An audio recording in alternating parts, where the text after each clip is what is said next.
We love when you guys are on camera. Obviously, only if it's appropriate and safe for you to be on camera.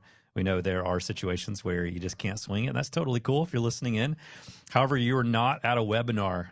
By show of hands, how many of you attended like the old school webinar days where you just like show up and you're kind of stuck, and maybe you have a chat box. Maybe the chat box is like staged, it's not even real because you know you're watching a replay that a computer started at a certain time. Or even if it is being delivered live by the person who's presenting it, you know that they're just kind of talking you through some slides. Today's a workshop. What's a workshop? Why is it different from a webinar? Well, a workshop is a workshop. One, because work gets done at a workshop. We want to get some work today done in your business. Second, we want to keep this interactive. So for those of you on camera, please feel free. You don't need permission. You don't even have to raise your hand. You're allowed to just unmute and be like, hey, got a question on that. So feel free to interrupt, ask questions. We don't want you to just simply take notes and learn today. We want you to be thinking about the real life application of some of the concepts we're talking about to the work that you're doing as a business owner day in and day out. And so try to do some of that application in real time so that you can bump into any roadblocks that might trigger some questions that you can ask while you're here. We want this to be productive for you. So I want you thinking through stuff. So if there's anything at all we can help you with along the way, please don't hesitate. Got a couple folks from the Istoria team here joining us. Ben is hanging out with us. Ben's always great in the chat and also great at answering questions as well. But my co-host for today is primarily Angie. Angie, how's your day going so far? It's been so good. I've been on Zoom a lot, which is always fun to be able to see everyone from all over everywhere. But Yes. excited for this workshop. It's one of our most faves. It is one of the most faves. It's been a few months since we've done this one, I think. Hmm. And they're all different because that's the thing when you're teaching workshops and facilitating workshops instead of just like teaching content and webinars. Each one gets to kind of become different based on who's in attendance and the types of questions they ask and the types of businesses they have. And so we want to try to tailor this to you guys to get you as much help as we can. Angie's going to keep a good eye on the chat. She's feels very comfortable interrupting me, being like, hey, we got a question from this person. So if you don't feel comfortable just raising your hand or unmuting and jumping in, drop your question into the chat if that's easier on you. Angie will gladly interrupt me or save it for the appropriate time, and knowing that she's familiar with this content. But let's get you guys into the chat right now. If you wouldn't mind, open the chat. Let's get some interaction going. Tell us where you're from in the world. Low ball, super easy question. Where do you live? We'd love to know where you guys are from. Where are you joining us from in the world? Angie, while folks are doing that, let's make sure that people who didn't get the worksheet link in their email inboxes, that they have that. So we'll drop that in maybe We'll after the drop chat that. comes down. Yeah. We got Vancouver, San Francisco, Portland, Oregon, Stillwater, Minnesota. It's beautiful in Stillwater. You're especially this time of year. Virginia, Cheyenne. I love Cheyenne. Grand Rapids, Michigan, Austin, North Texas. It's always interesting to me when people don't want to tell you what the actual town is, or they just assume you don't know where it is. Greg's just saying North Texas. That works for me. I like that, Greg. I like that. Tennessee, Georgia. We got people from all over. People from all over. All right. There used to be a in Stillwater. There was like this. It's like Dreamcoat Cafe or something like that. There was this cool little coffee shop, milkshake bar kind of vibe. I don't know if that's still around. Maybe it's in Stillwater, Wisconsin. Maybe I'm getting them mixed up. All right. So now we're going to get a little bit harder in questions. Into the chat, I would like for you to tell me what type of clients do you serve in your business? What types of clients do you serve in your business? Let's see if you can name them. In our work, we call this an ICA. People have different acronyms for things. The perfect client, ideal client. ICA for us is an ideal client avatar. Who do you serve? Who do you serve? Who do you like helping out? Who are these people that you like serving? Who is your ideal client? Thank you, Grace. Leaders, presence workers, spiritually awakening people, parents of homeschooled high school students. Homeschool. Look at that. I almost thought it was a glitch in the Zoom chat. Two people. I thought it was like, oh, it posted the message twice. We have two people back to back, homeschool parents and micro school founders, and then serving parents of homeschooled high school students. Look at that. You guys should connect. Do you guys know each other already? If not, you guys should. Oh, maybe you do. You do know each other. All right, great. Greta B, ideal client are entrepreneurial women who's deeply yearning for a breakthrough in her life and or business. Early career to C-suite leaders. From Mary, NGOs, leaders, founders who've decided to sell their companies for between 20 million to 100 million. Love it. Faith-based arts organization. Most of my clients are artists and churches. Cool. Love it. All right, this is good. One more question into the chat. What problem do you help this ideal client solve? What is the problem that you help this person solve? Usually when we do these public workshops like this for free, this is where we see a slight decline in the number of answers. Sometimes the lack of clarity starts kicking in a bit, and that's okay. We're not going to solve all those problems today, but it is something we want to help you get clear on. This is what I believe entrepreneurs do. While you guys are answering this question, I believe entrepreneurs are some of the coolest, most meaningful people on the planet. They're some of the most purpose-driven human beings on the planet. They're quite literally the ones, especially if they understand how to leverage the power of story, who are playing a role in deciding what the future of the world looks like. They're the shapers and builders of their communities that they live in, primarily because what an entrepreneur does almost better than anyone else is solve problems. They solve problems through the work they're doing, through the services they're offering, through the products they're building. It's really cool. All right, so we got growing community, seeing themselves in a new way, restored from a stuck place, communication, collaboration, growing community, longevity, making sense of all the things swirling around in their heads, using presence to make work and life easier, more graceful, more impactful, positioning, clear sense of direction and purpose, helping entrepreneurs get unstuck, navigating career, post-career transitions, preparing students for life after high school, organization. Dan says, too many dreams, need to narrow our focus. Indeed. Okay, this is good. So here's what I'm already noticing.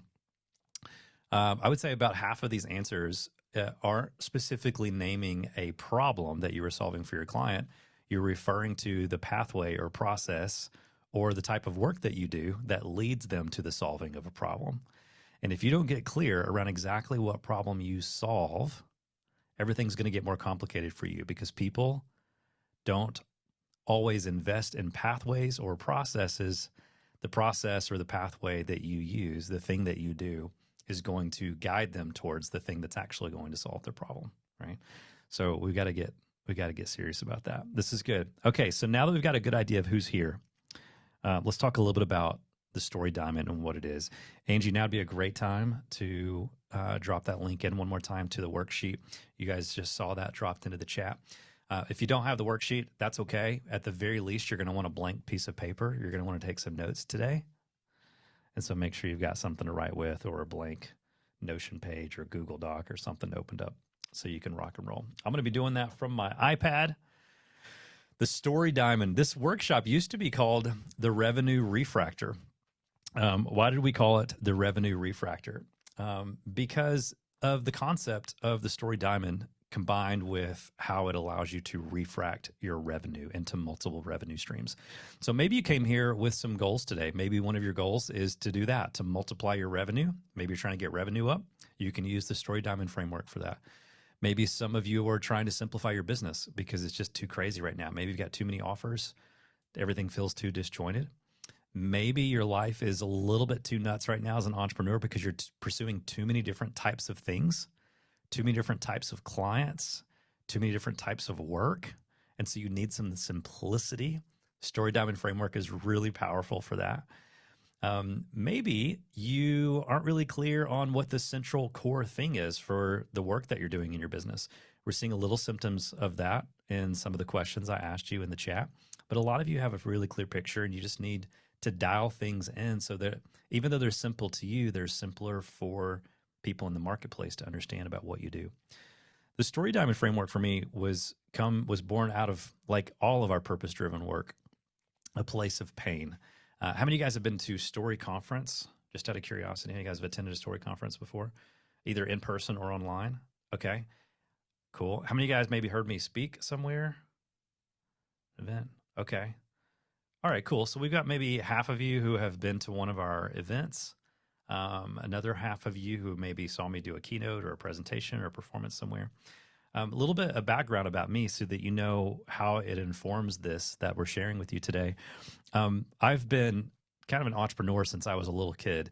I was just telling the team the other day, they hadn't heard this part of my story, but when I was a kid, on Sundays we went to a flea market that was like 45 minutes from my house, and I would go with my grandparents, and my grandparents would buy up these old lots. We would go towards the end of the day, just before the flea market closed down, and we would buy the leftovers of someone who looks like they were almost sold out of stuff. We would bring that back to my town, and the following Saturday, we would have a yard sale at my great grandparents' house, because they had a house that was kind of on the main highway that ran through our little small town. And that was my first introduction to entrepreneurship. No one in my family ever really was considered like an entrepreneur. They weren't like startup founders of companies, but instead they were always doing things, always figuring out what's the next odd job I need to take, what's the next service I can offer. My grandmother ran a bakery out of her house. What's the thing that we needed to do on the side to make a little bit of extra cash to be able to get by? I was growing up in a small town on some old farm land. My dad worked at a factory in my town cutting out foam that went inside of furniture. My mom ran a housekeeping department at a small college, and we didn't have a ton of money. I wasn't one of the cool kids in my public school. And all of a sudden, when I was 9 years old, struggling as a kid, trying to figure out my place in the world, I get a magic kit for Christmas from my grandmother. Not at all what I asked for Christmas that year. It is the only gift that I remember getting. And I open up this little box thinking it's going to be a baseball glove, because I was obsessed with baseball at the time. And it's a box of magic tricks. And I learned my first trick. I performed it for my mom and dad. They were blown away. They were like, "How did you do that?" I was like, "Oh my gosh, magic is so cool." Because it was the first time that I remember someone else looking at me with a look of awe and wonder in response to something that I had done. And so there I was at 9 years old in a living room, and wonder was doing its magical work already. I was just like, whoa, I think I want to be a magician for the rest of my life. Really fast version of some of the rest of that story. By the time I was about 15, I remember my parents sitting us down in our little kitchen table in our house and explaining to me, "Harris, you just made six figures this past year. We just put together all your tax stuff for your tax return. Six figures as a 15-year-old. That's more money than we had ever made in 2 years combined," they said.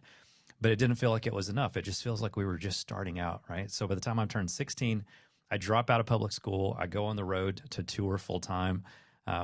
My parents joked around and called it hotel school, because I was never home, but I did some sort of homeschool program. Somehow they got me a degree. I don't know how. And then I started touring professionally. By the time I was 18, I started doing my first international touring.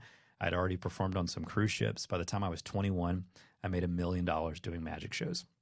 Now that sounds like a cool story, to make $1 million by 21 doing something cool and unique like magic, until you find out what happens next. By 22, I was bankrupt. Again, to try to make a really long story short so we can get into the material, what happened was my vocation became my lifestyle. And what I mean by that is I was trained from a young age to entertain people, make them laugh, make them happy, and get them to clap, right? To get them to have a good time. In a sense, I was trained to be likable, to entertain, and to perform. The problem is when you're trained as a performer, especially from such a young age, you never know when to stop performing. And so I would do a show, the audience would clap, and I would walk off stage, but the show never ended because I didn't want the applause to stop either. And I became addicted to the approval of other people. My identity started being found in how people looked at me and how they saw me. I started doing everything in my power to control the perceptions of other people so they could see me the way I felt like I needed them to see me, to feel like I was enough, to feel like I was successful, like I belonged. And I was so busy keeping up with the Joneses, I wasted $1 million and then some. I had left my little small town, moved to the big city of Nashville, and built a big house and a cool community and filled it up with cool stuff and parked nice cars in my driveway and thought that was the American dream. And it took me about a year to realize it wasn't really my dream. It was seemingly this systemic American dream for my life. And so when you go bankrupt by 22, it forces you to take a step back and ask some deeper questions about what life is all about. And I started to connect some dots, doing some research, realizing that the principles of deception and psychology and persuasion and influence that I'd been taught to use as a magician to trick people and entertain people, that those same principles were pretty universal. That the principles of deception that magicians use are no different from any principles that are used to trick anyone into believing anything. And so here I am struggling with this addiction to the approval of others. And if you live for the approval of others, you will end up dying by their rejection. It was a pretty rough season of my life, asking deep questions, struggling to dig my way out of a pile of a few $100,000 worth of debt. So I didn't actually have to file bankruptcy. And that led me to having an experience that many of you have heard about. I was in this school in the state of Michigan, didn't want to be there that day, but we would sometimes go into schools and I would do magic for the kids to try to sell tickets to a bigger magic show in a local theater that night. That day, the principal had encouraged me to share some of my story. And I was pretty talented at that point by developing the skill of storytelling. But I was spending most of my time telling stories about other things and other places and other people to entertain people. I certainly wasn't there to tell my story. And that felt like a very vulnerable invitation. And the principal was like, share some of your story, help those students understand how they're getting tricked into making some of the choices they're making. And before I could say, whoa, whoa, whoa, whoa, I'm not like some kind of, public speaker or motivational speaker. He just goes, I believe in you. And he walks out and he introduces me in front of 1,000 high school kids in this gymnasium.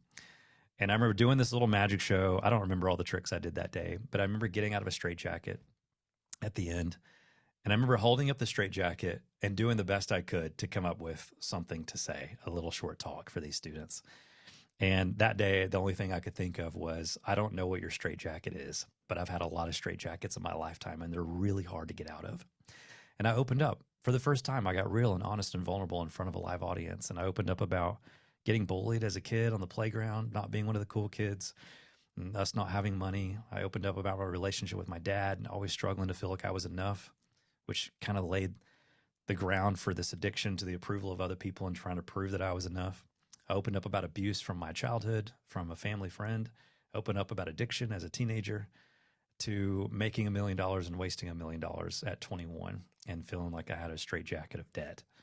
So straitjacket after straitjacket after straitjacket. And I told those kids that day, I don't really have any answers for you all. I just am really curious, and I'm asking a lot of questions in this season. And I want you to know, I've been through a lot. I know you guys are going through a lot. And if you're struggling, I want you to know there's always hope. So whatever your straitjacket is, there's always hope. Keep going. Now, there was like a splattering of applause. I don't know if any of you have ever given a bad talk before, like I gave a bad talk that day. But all the students left. There was no fanfare. The principal gave me a thumbs up and walked out the side door. He's like, that was cool. Good job. Didn't really come up and talk to me about it or anything. And I was just like, holy cow, what just happened? I can't believe I just opened up about all that stuff. And I'm packing up my props down on the gym floor. All the students leave except for one young lady. She starts walking down the steps towards me, and I can see that she has tears coming down her cheeks. She starts walking close to me, like towards me, and she goes, hey, Mr. Harris, I have something for you. So what is it? She goes, hold out your hands. I didn't know what to do, so I cupped my hands out in front of her. This young lady reaches into her pocket, pulls out a razor blade, drops her razor blade into my hands, and said, that's my straitjacket, and I don't want it anymore. And you're actually the first person to ever make me feel like my life matters. And then she turned and walked away.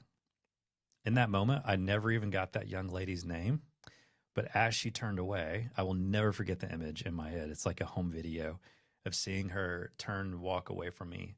She was wearing this hoodie, sweatshirt, and I saw her put her hands in her pockets. And as she did, I saw some of the marks and scars on her wrists. And y'all, I became obsessed. I was like, I have to understand. I became obsessed with a few things. One, that day, I became far less obsessed with making money and way more obsessed with experiencing and making meaning. Because an experience like that changes you. That is real magic, right?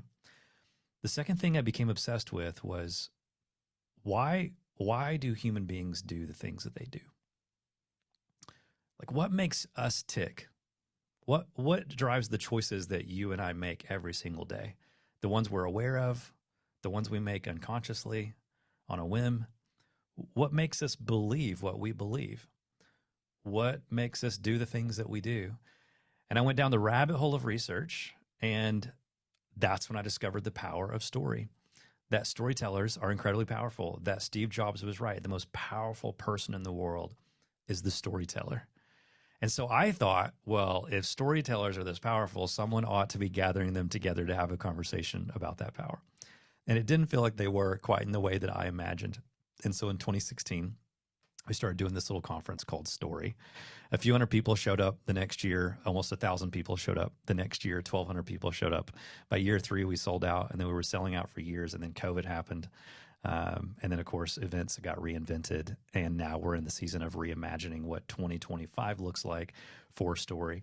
And all these cool people started coming up from companies like Apple and Google and Disney and Amazon. And it was really an incredible season of our life and work. So I founded a company called Istoria to help those companies figure out how to leverage the power of story. We call it the Story OS because story is the operating system of the human brain. We are story creatures who walk around all day long telling ourselves stories to make sense of the world, to find meaning in our pain. We do this so often that even when we physically sleep at night, our mind stays up all night long telling more stories. And if it's not creating stories at night while we're sleeping, it's going through our stories of the day, almost like it's going through a filing cabinet going, no, I don't need that one. Oh, I'm going to hang on to that one. That's a core memory. I need to do some processing and meaning making around that one because that one's really important to my survival. And so most of us live without a conscious awareness of all these stories that we're telling ourselves. One of my favorite quotes is, unless you make the unconscious conscious, it will direct your life and you will call it fate. So unless we make the unconscious conscious, it will direct your life and you will call it fate. So how do we make the unconscious conscious? That's what we call narrative intelligence. We want to grow in narrative intelligence so we become increasingly aware of these stories that we are telling ourselves so that we have more agency over those stories and shape the stories that we tell others so we can be more effective when it comes to narrative influence. And so that is what we do at Istoria day in and day out. And we get to work with incredible leaders at amazing companies. And somewhere along the way, this little global pandemic happened. And in the middle of a global pandemic, we can talk about this openly and transparently because it's all business owners here. March happened. Within 60 days, I lost $1.1 million in contracts.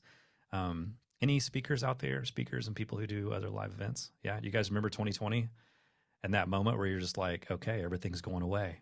What do I do? And then we were all told like, hey, it's just going to be a few more weeks. We just got to flatten the curve and then things will get back to normal, right? And so it didn't all happen overnight. It was like a couple big contracts immediately got moved. They're like, oh, we'll reschedule this for the fall. And then it was like, okay, I think we just need to cancel this and we'll just revisit it. And then things started falling apart. Like we all started realizing, I don't think we're going back to quote unquote normal anytime soon. And so I spent about 60 days, like some of you, kind of freaking out going, what are we going to do? And so at the $1.1 million mark, I was like, I don't think I can sit and wait anymore. And instead of whining about what COVID was doing to us, I decided, what is COVID making possible for us? And there was this entire body of work that I had wanted to pursue my entire career, but couldn't because I was out speaking at 150 dates a year.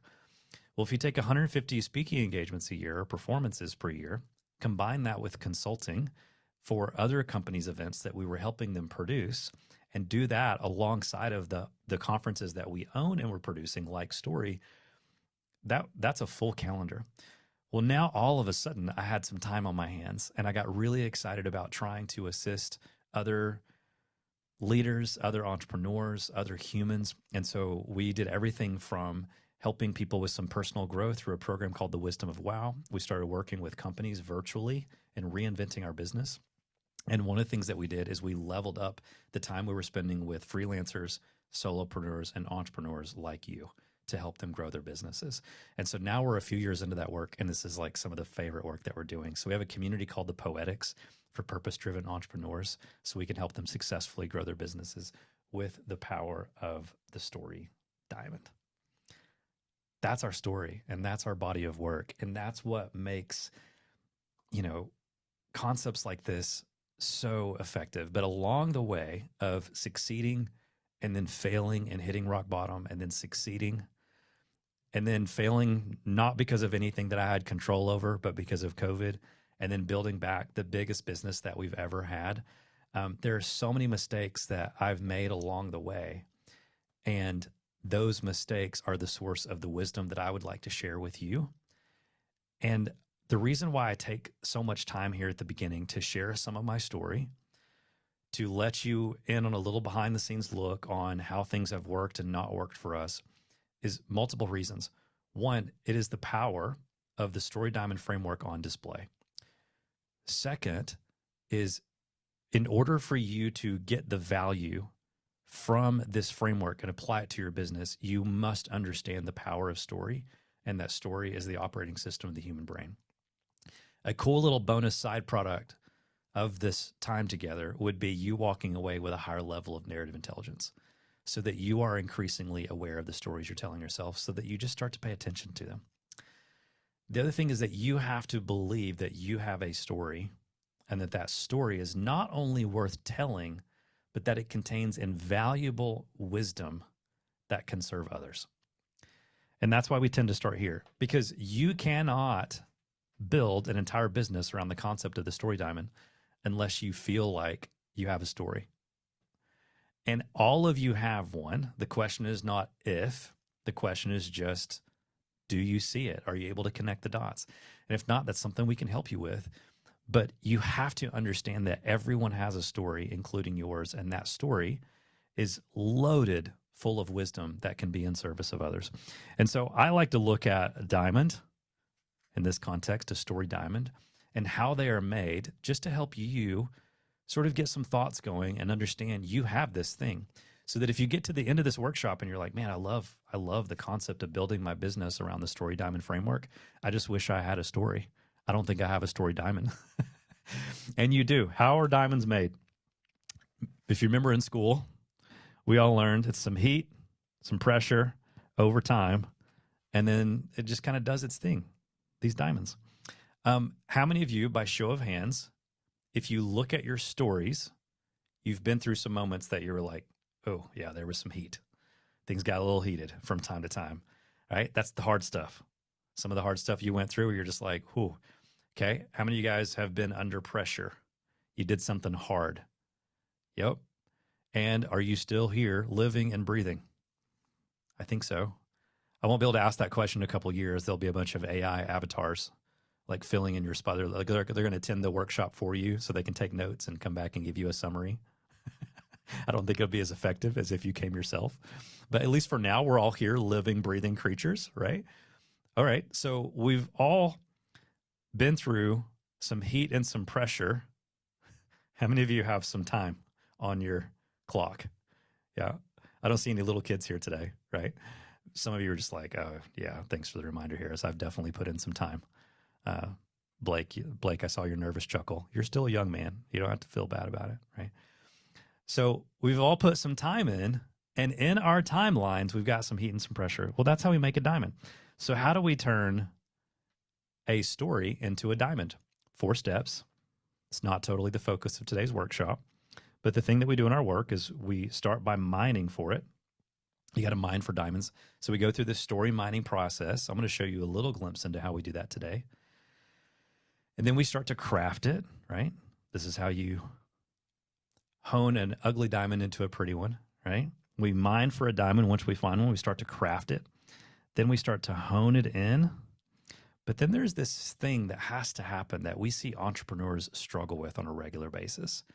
And that is, some of you see your story, you have crafted your story, you're just not sharing your story.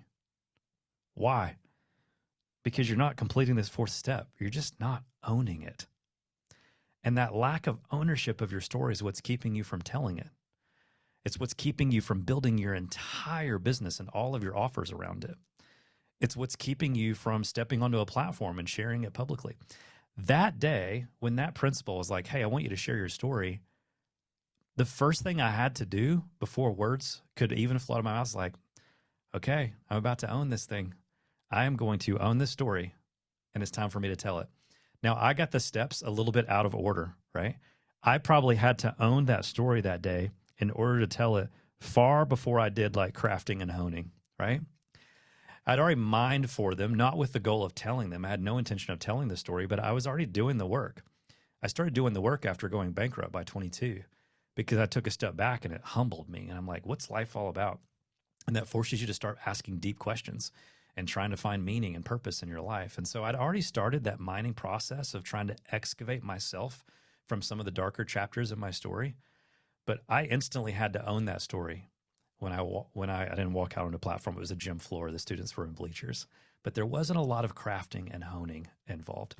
And so a story told vulnerably, boldly, courageously is always going to have power in it, even if it's not told perfectly. Okay. So if that is the source of a story diamond and we all have one, how do we turn that story diamond into a business? Maybe you are doing 5 figures as a freelancer right now. Maybe you're just starting out. Maybe what you're doing is a side hustle. Maybe you've got a 6-figure business. If you've got a 5-figure business, a story diamond will easily get you up into that 6-figure territory. If you've got a 6-figure business and you want to multiply those 6 figures or turn a 6-figure business into a 7-figure business, that's where the story diamond starts to get really fun and really magical. So let me walk you through this simple, basic framework, because the framework is the simplest part. The application of it is where I think a lot of this workshop work starts to kick in. If you look at a story diamond, or if you just look at an average business that isn't built around the concept of the story diamond, oftentimes there are multiple offers, right? I've had a lot of different offers through my lifetime as an entrepreneur. If I think back through some of the different offers that I've made, one of the ones that immediately comes to mind was when I was about 18 years old, I think 17, 18, 19, somewhere in there, other entertainers in the performing community, especially other magicians, they were coming to me going like, hey man, how are you doing like over 100 shows a year? And I was like, I don't know. What do you mean? And they're like, well, you're just booking so many shows and you have like over 300 inquiries a year that you're turning down. Like, how is that happening? And I was like, well, what are you doing? And what are you not doing? And so I started looking at my friends' businesses and I'm like, your website sucks and you don't really have a great promo video and your brand positioning it's non-existent. Like you don't even understand what a brand is or how to build one or how to tell the story. And so I just start helping them with stuff. And so enough people were asking us for help with that. I wasn't a web designer. I was hiring freelancers to help us out with stuff like that. I wasn't a video editor, but I had people who were good at making videos. And the next thing you know, we had this little agency model where I was out doing my own shows and then helping other performers do their shows. And we called it Refract Media, which is ironic because I thought about the word refract at the time. I thought it was so cool. And then that word was not even a part of my vocabulary until we started doing this workshop a couple of years ago around refracting your revenue. And so Refract Media was rocking and rolling. And then my life started to get very complicated. And I realized, oh man, I can't help these other performers build their businesses unless I do less shows, unless I do less things of my own in my own business. But all the entrepreneur books I read at the time were like, you got to scale. I'm like, how do you scale? It's like, okay, you build a team, you do all these extra things. And then I started buying other business books that said it's all about passive revenue and multiple revenue streams. I need multiple streams of income. And so I'm like, okay, this is a lot. I've got this agency thing and it feels like it's kind of hurting my core business, but maybe I can scale it. And then like the pros will outweigh the cons. And then I'm sitting on my couch one day watching HGTV. And there was this brand new concept taking the world by storm called house flipping. And I'm sitting there on the couch next to my wife, Kate, at the time. I'm just like, babe, my grandfather was a carpenter, an electrician. My dad built the house that we lived in, both of them growing up. We never hired anybody to come in and fix anything in our house. I was woken up at like 5 or 6 a.m. on Saturday mornings, many weekends going, hey, time to bale hay, or hey, put your coveralls on. We're going into the house to fix a pipe. That was my childhood. We can do everything those people are doing on that show. So what did I decide to do? What all the books told me to do. I need another revenue stream. I need another income stream. So I went and found a house and we flipped it. And I was so proud of myself. We bought this house, renovated it, gutted it, renovated it. I was there almost every single day, like 14 hours a day, right? Except for the days that I had to jump on a plane and go do a keynote somewhere. About, 4 to 6 months go by. We sell this house. And I walk into my CPA's office at the time, who was also doing my bookkeeping. And she was awesome. Her name was Sharon. And I was like, Sharon, here to get my check. She's like, yep, from the house. And I was like, yeah, What did we do? And it was like 30 something thousand dollars, I think. And I was just like, can you believe that? 30 something thousand dollars flipping that house. That was so crazy. And I will never forget her tone. She was like, I mean, yeah, I guess. And I was like, what? What's your problem? I was like, is your day going poorly? Like, what's going on? Did you just get in a fight with somebody? Like, what? Like, you look awesome. Night, your hair looks great. Like, are you just having a bad day? What's going on? And we start having this conversation. She's like, I mean, if you want to be proud, I mean, sure, it's $30,000. That's a decent amount of money. I was like, okay. And what you don't understand about this woman, she was so good at mentoring me by like cutting through all of the BS and be like, Harris, it's time for you to sit down in my chair. And I've got a good 20, 30 years on you. And we're going to have one of those grown up talks. Right. So I remember sitting down in this chair and she's going, so how much time do you spend at the house? And she just straight up did the math for me. Y'all, I made less than minimum wage flipping a house. Minimum wage flipping a house. What in the world? I was a professional magician that won awards for doing magic shows when I was a kid and made $1 million by 21. And here I was in my 20s trying to flip houses for less than minimum wage. What was going on? Does that mean that real estate isn't lucrative? No, of course not. We went on, did lots of real estate. We've owned rental houses. We've had a rental portfolio. We've done mixed use property, commercial property. Like, I love real estate. But here's the problem. I got distracted. And that Refract Media, the little agency I was running, is the perfect example of what I'm talking about. So if we go back to this framework, the problem with having multiple businesses, unless you have a well-structured portfolio company, which is another conversation for another day, with the right team, with a truly scalable and synergistic business model, if you do not have multiple offers that are tied to the same story, life gets incredibly complicated. Incredibly complicated. And it feels like you're making more money, but there's not enough synergy and flow in your business. And all of your streams of income and all of your offers start to feel the pain. So this is what a traditional solopreneur's business might look like, structured around the story diamond. Let's say you have a signature talk. By show of hands, how many of you have a signature talk? That's just you getting paid to go out in the world and speak. Okay? A few of you. Cool. All right. An experience of some kind of live experience or virtual experience. This could be a virtual summit that you host. It could be an event that you own. It's something that you sell tickets to. Show of hands. Okay. All right. So it's sort of a live interactive way for people to come and experience. So a signature talk might be, someone paying you to come speak at their event. An experience might be people are going to buy tickets individually to come to your event. That's the difference. A lot of solopreneurs also have a thing that we call a hero product. A hero product might be, cool, I heard you speak, but I want to go deeper with you. How do I do that? It might be an online course, an introductory coaching program. It might be a group program that you walk people through over the course of 13 weeks. It might be a one-on-one coaching agreement. It's like, hey, I start by just doing 30 days of coaching with somebody.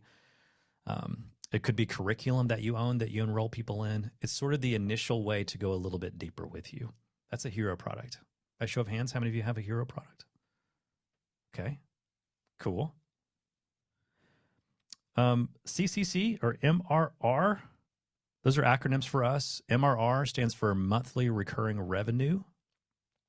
CCC is our favorite way to do that. We call that content, coaching, and community. It's a pretty magical triad. People think they need content. That's what you're experiencing today, is some cool content.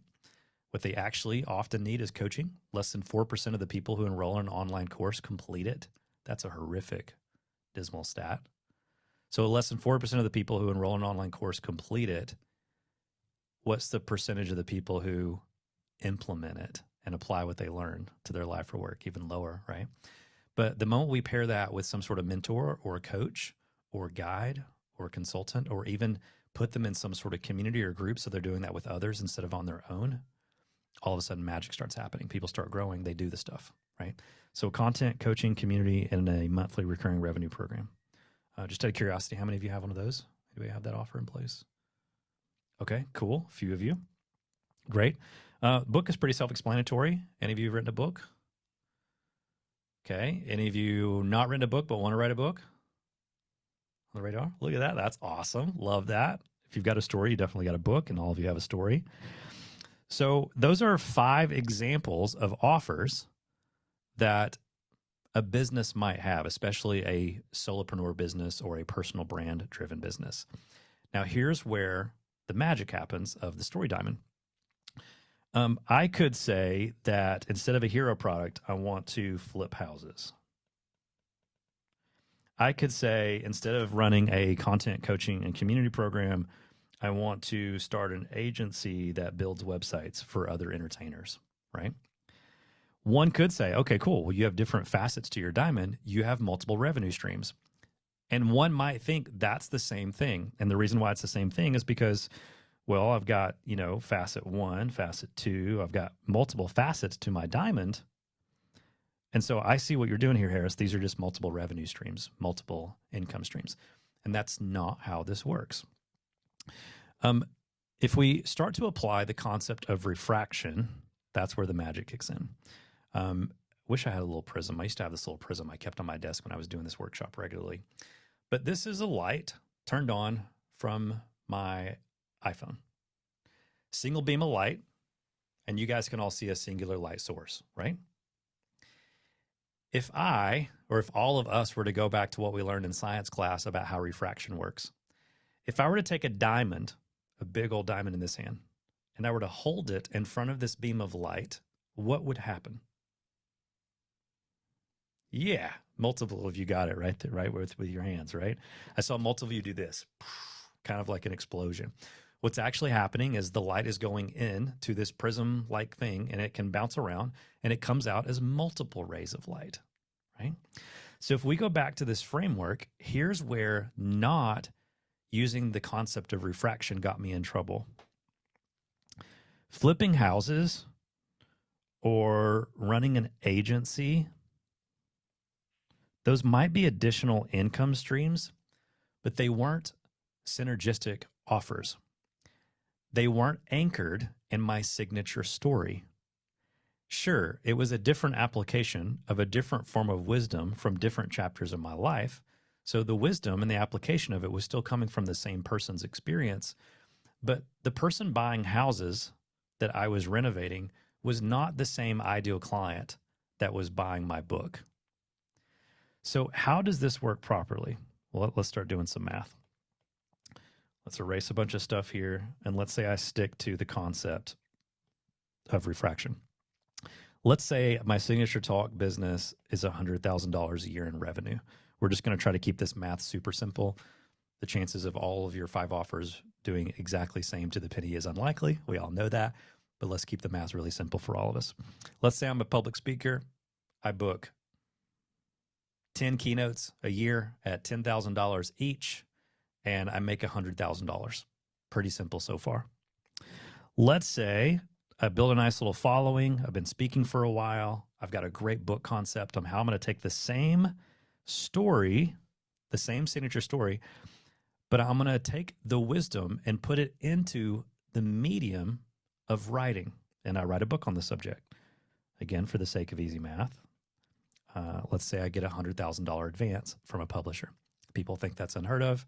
Go check out my social media. You'll see I'm not super active on social media. I've intentionally built a business that doesn't require social media to grow my business. Over the years, I've become less active and my revenue has gone up. Okay, so that's an aside. But if someone's trying to convince you that's where it's at, it certainly can be where it's at if you enjoy it. But it's not something that's essential for you to make a successful living as an entrepreneur. That said, I still got almost $100,000 advance for my last book, despite not having a big, huge audience on social media. So $100,000 on a book deal. Well, now we've got some fun stuff happening. That's $200,000 total. Let's say I want to start a conference or a retreat. Maybe the retreat is built on the book. The last name of my last book was called The Wonder Switch. Let's say a bunch of people read the book and they're like, Harris, man, this book changed my life. I want to go deeper. How do I apply the concept that you talked about in the Wonder Switch and the transformation map to my life? Cool. Hey, Angie, I think we should do something called the Wonder Weekend. What do you think? Angie's like, Miss Enthusiasm. I think that's a great idea, Harris. That sounds super magical, right? Cool. Let's do a Wonder Weekend. Let's do a couple of them a year. Let's sell another $100,000 worth of event tickets to this cool event we're hosting, right? There's another $100,000. Let's say we launch a course. Hey, this stuff we walked through on the weekend, that was cool. That was like way deeper than the book went. We should film all that and like turn it into curriculum and turn that into a hero product that people can walk through over the course of 13 weeks. That's awesome. There's another $100,000. Hey, here's the problem. People are going through this curriculum at the end of 13 weeks and they're like not implementing enough of it. They need someone to walk alongside of them. They're kind of looking for someone to mentor them and guide them in all things wonder and transformation and story. Maybe we should launch a community around that. We launched this thing called The Circle. And let's say that did another $100,000 a year in revenue.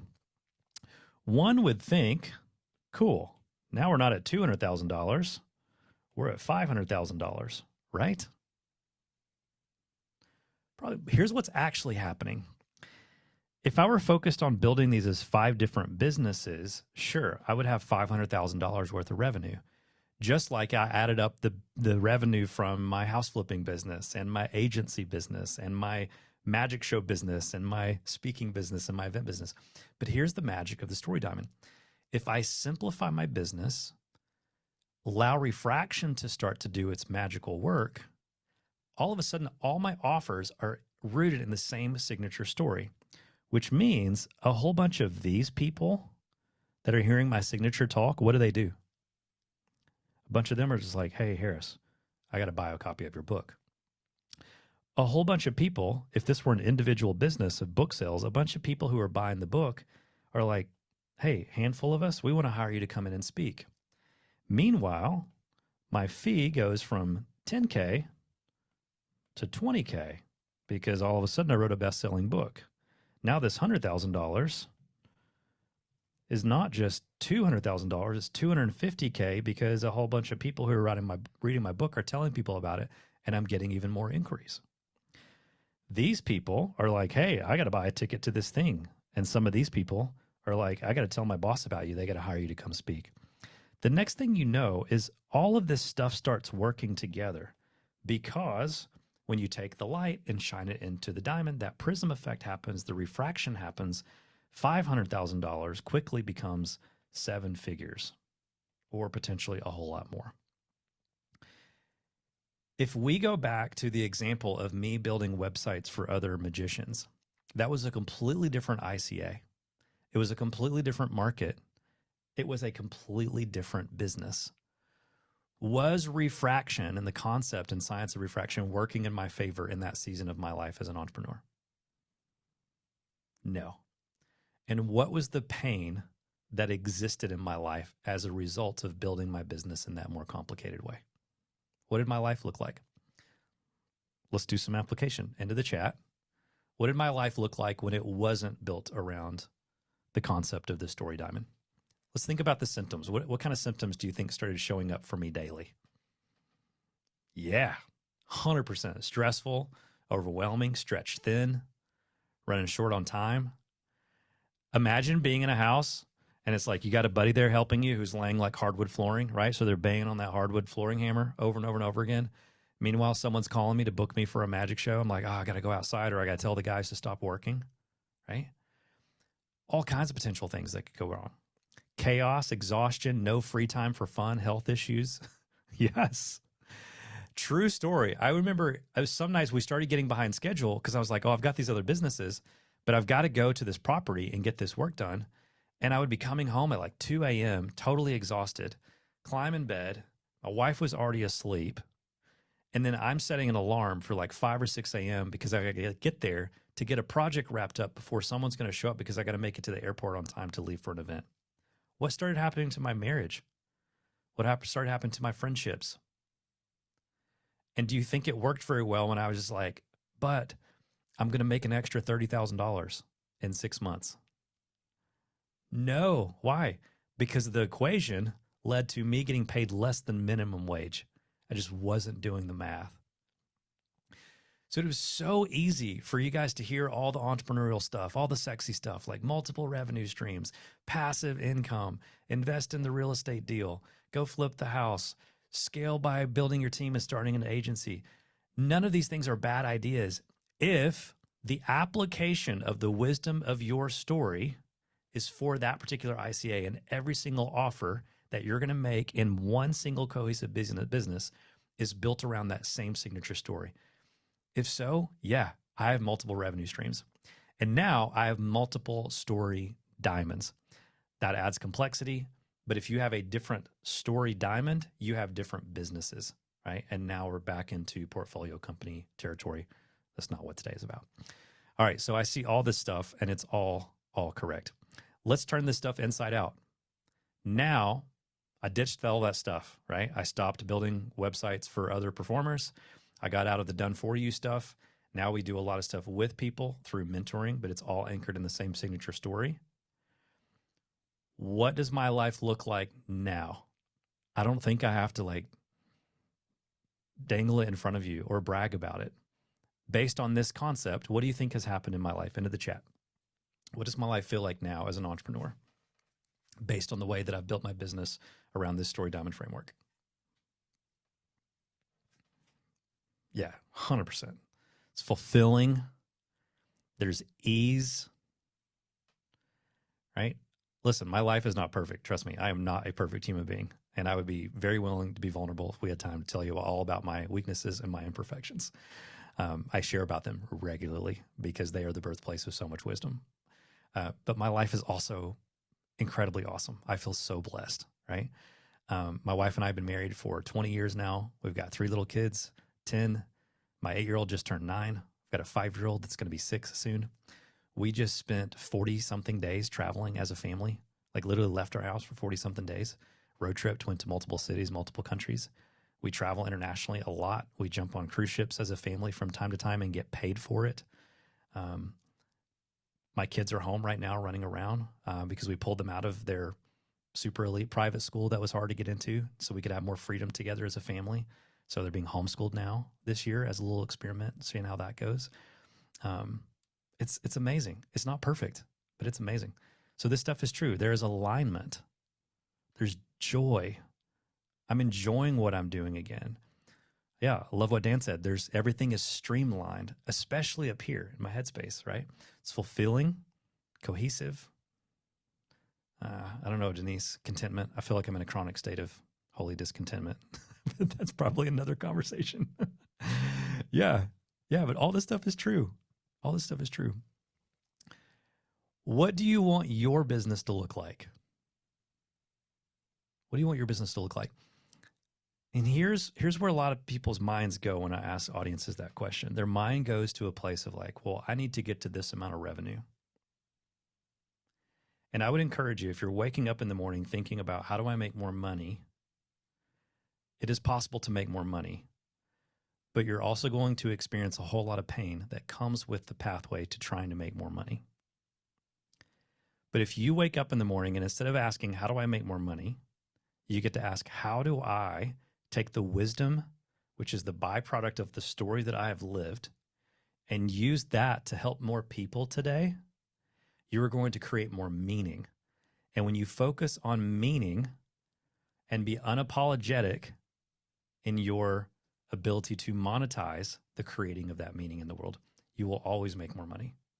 One of my favorite quotes, it sounds cliche, that doesn't make it untrue. It sounds cheesy, but is from Zig Ziglar. He says, you can have anything you want in life if you just help enough other people get what they want. You can have anything you want in life if you just help enough other people get what they want. So how do we do that? By you leaning in on your wisdom. And so how do you find it? How do you find it? All right, I want to pause. I want to walk you through a worksheet here in a second that's going to take the concept of how we get this wisdom out and into the world and how you structure an entire business, an entire suite of core offerings around that single signature story. Before we do that worksheet, I would love to know any questions so far. Anyone have any questions about anything? Feel free just to unmute or raise your hand or drop into the chat. I'll give you guys just a second. Okay. Angie, any questions in the chat that I've missed so far? Not so far. Okay, sweet. Is there anything that you've heard me cover in the past in this workshop in this section that you're just like, hey, you didn't talk about that and you should talk about that? Oh, nope. Nope, Okay. but there is a question in the chat that just came in. What does Okay. CCC and MRR mean? I answered it above, but I think it probably got lost. Yeah. So CCC to us is content coaching community in an MRR format, which is monthly recurring revenue. What we help all of our entrepreneur clients do is immediately start to work towards getting monthly recurring revenue in their business. One of our business partners that's a part of our collective, our portfolio at Istoria, her name's Brittany, and her daughter pitches softball. And she had this great story where her daughter came off the field one day really happy because she had like 3 strikeouts in a row. And in a few of those strikeouts, the first 2 pitches that she had thrown to each of those batters were strikes. And she came off the field smiling and she told her mom, Mom, I love when I get 2 strikes in softball, like right out of the gate. And she goes, oh, yeah, why is that? She goes, because then I just get to have fun. And so she told us that story. And I was like, that is the perfect story for entrepreneurs when it comes to monthly recurring revenue. One of the things I would encourage all of you to think about in terms of monthly recurring revenue is when you have that in your business, recurring revenue that's already coming in that meets your base operating expenses for your business, it is like getting 2 strikes right out of the gate in softball. Why? Because then you just get to have fun. Way too many of you raised your hands earlier when I said, how many of you have not written a book and you want to?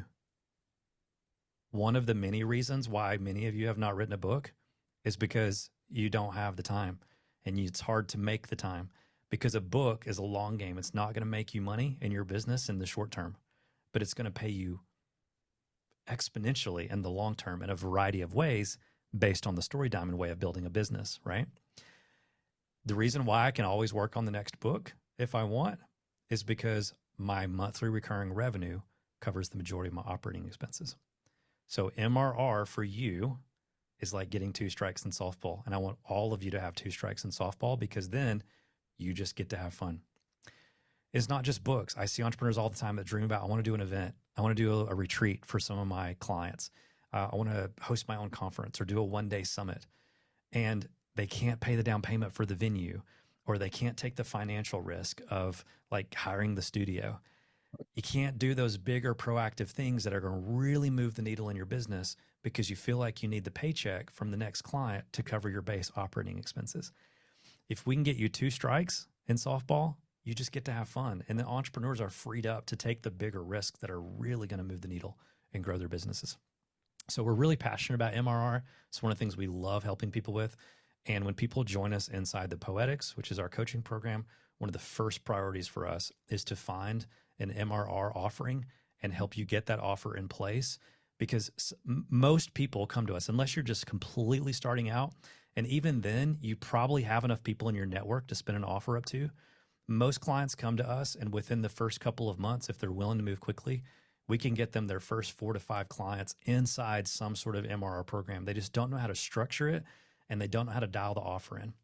If any of you got 5 clients in an MRR program for just $500 a month, that's $2,500 a month in revenue every single month. Every single month. As long as they're getting value from you and you're continuing to service them, right?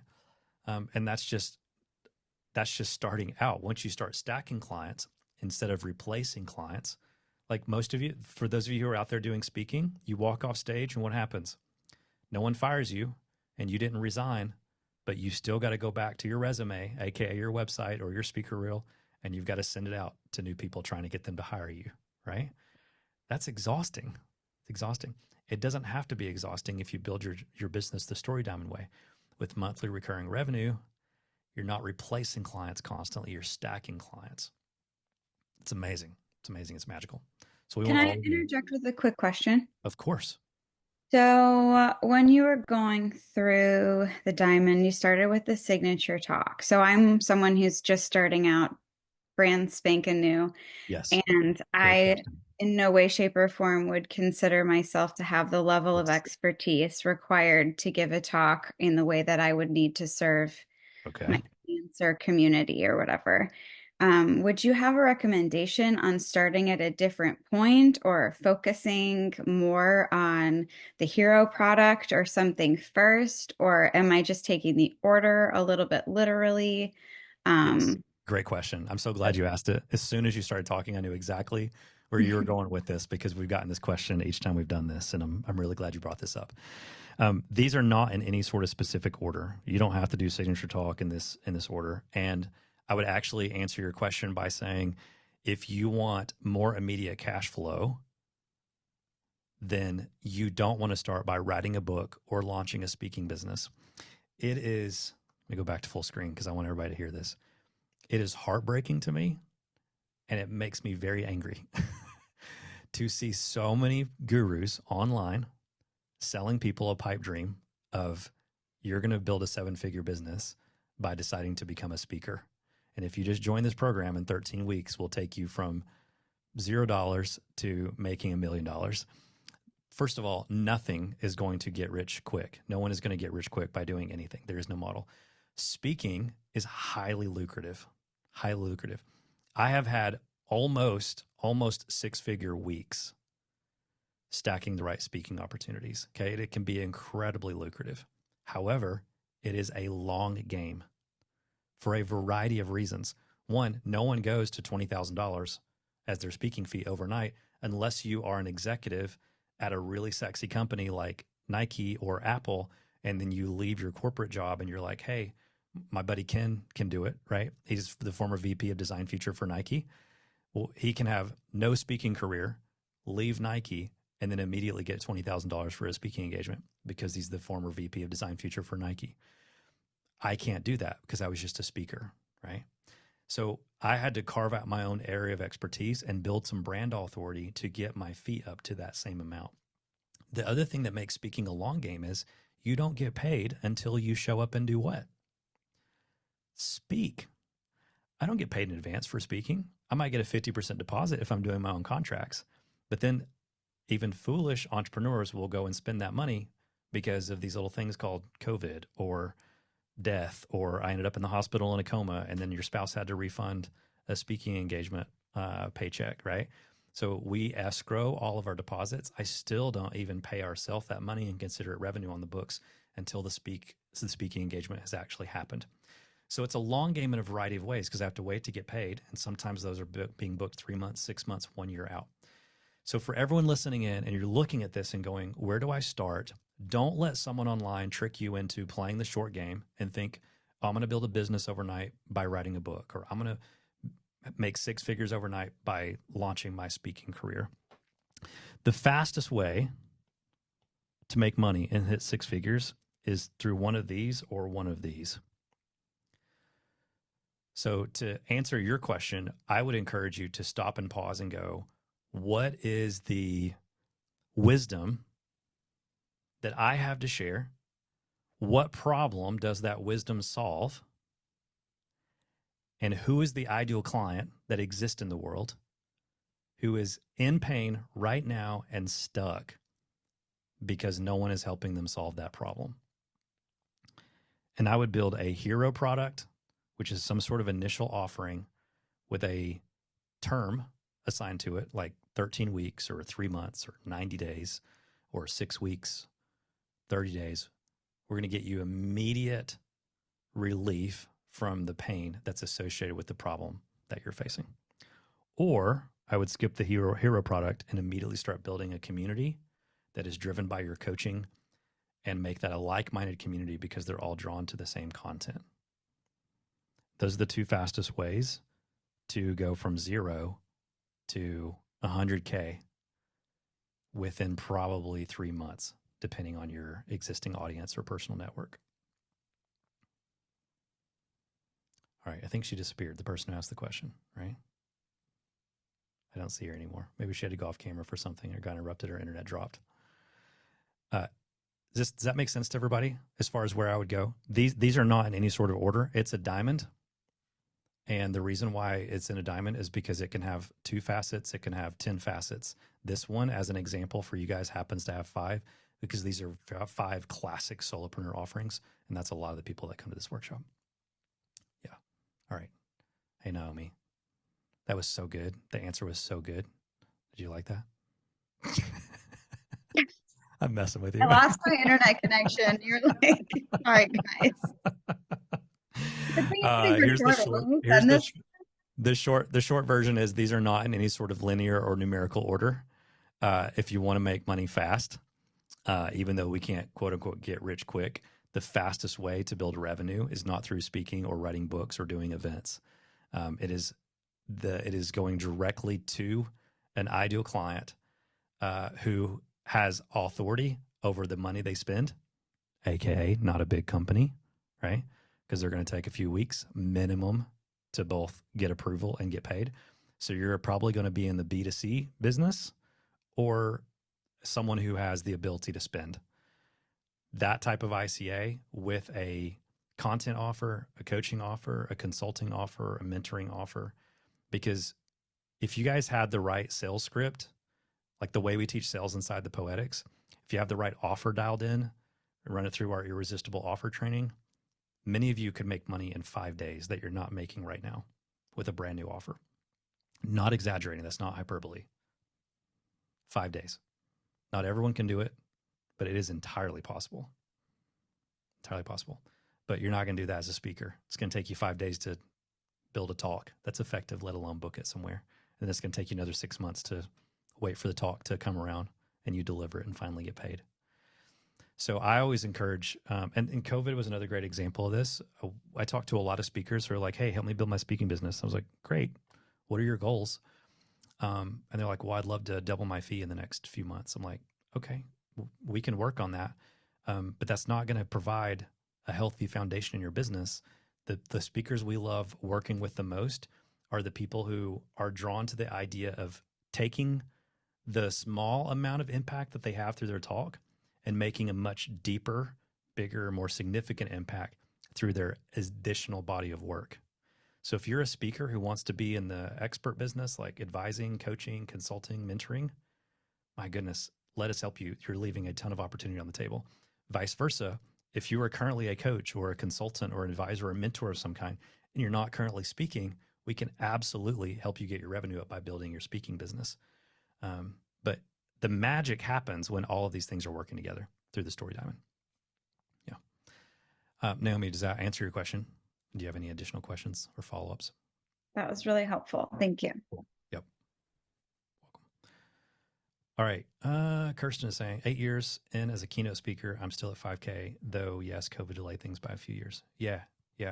So I'll give you guys a tip on this. It's also not what the workshop is about, but getting your speaking fee up beyond 5K, mostly, almost all, boils down to one thing, and that's brand authority. And you have to build brand authority through multiple things. It's a lot of building on the foundation of strong positioning.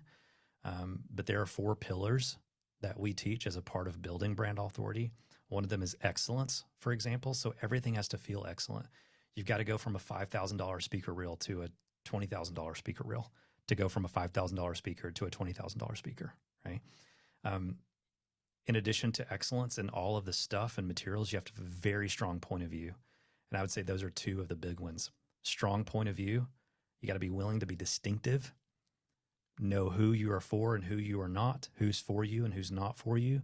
It's almost like the scene in the movies where the person pulls out the sword and draws the line in the sand and said, who's in and who's out. There is no in between. That's how you know you have a strong, distinctive point of view to build your positioning around. You combine that point of view with excellence and a lot of really strong social proof, and you're going to be in a really good spot. Yeah. So narrow expertise, strong excellence, strong point of view, and strong proof. Those are the 4 pillars to brand authority. Point of view, proof, excellence, expertise, all built on positioning. And then trust and integrity is the roof in that framework, because the moment you stop doing things with trust and integrity, all of a sudden your roof is not protecting the pillars of the brand authority and everything's going to start falling apart.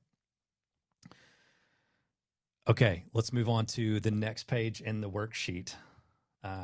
Based on time, this is probably where we're going to camp out and wrap up today. There's a great book. I've got a copy right here on my desk for examples like this because I talk about this all the time. Name of this book, it's called Start With Why. Anybody heard of this book? Show of hands. Start With Why. The subtitle of this book is How Great Leaders inspire everyone to take action. How great leaders inspire everyone to take action. It is a leadership book, a little bit of a communication book, maybe a little bit of marketing in there. It is not universal life advice, but start with why kind of has a ring to it, doesn't it? It's very pithy, sounds cool. Start with why. And it's sort of turned into this advice in our culture that people give to everyone in a variety of situations where it's actually not that helpful. And I've seen people say this to others and it stresses them out, right?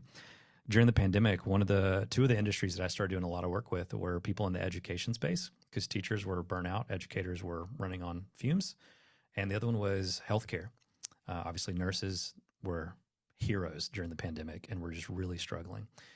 And if you went to a nurse in the middle of the pandemic and said, hey, don't forget your why, was that very helpful to them? They're like, I know my why. I'm just tired, right? Their why had started to fade. And the reason why our why can often fade, even if we know it mentally or rationally or logically, is because we get out of touch with the emotion and the feeling that first gave birth to that why in the first place. And that's because why is actually anchored in wow. Why is anchored in wow. So instead of saying start with why, I like to say start with wow, especially in this process. So maybe it's unfair to say that Simon skipped a step or that he was wrong, but he absolutely skipped a step, right? Because if you're wondering what your why is, like, why do I do what I do? Why do I run this business? Why do I want to sell this business? Why do I serve the type of clients? Why do I want to solve this type of problem? All of that was anchored in a wow moment that you had at some point in your story. If I talk to anyone who works at Disney, Angie used to work at Disney, we could probably just have her tell her story. Every time I talk to somebody, I'm like, how'd you end up here? They all have a story of going to Disney World or going to Disneyland. My friend Nicholas Smith, he used to be a Disney Imagineer. It's like, how'd you end up Imagineer? Oh man, I remember when I was in the 4th grade, they saved up enough money. My mom and dad put us in the station wagon, drove us to Disneyland. And I remember sitting on the little cart riding through the Haunted Mansion. I was just like, who makes this stuff? I got to make this stuff someday, right?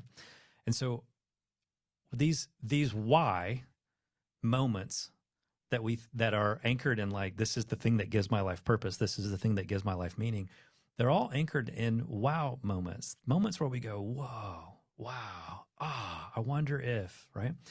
And so if wow is the birthplace for why, wow is also the birthplace of wisdom. Socrates says that wisdom begins in wonder.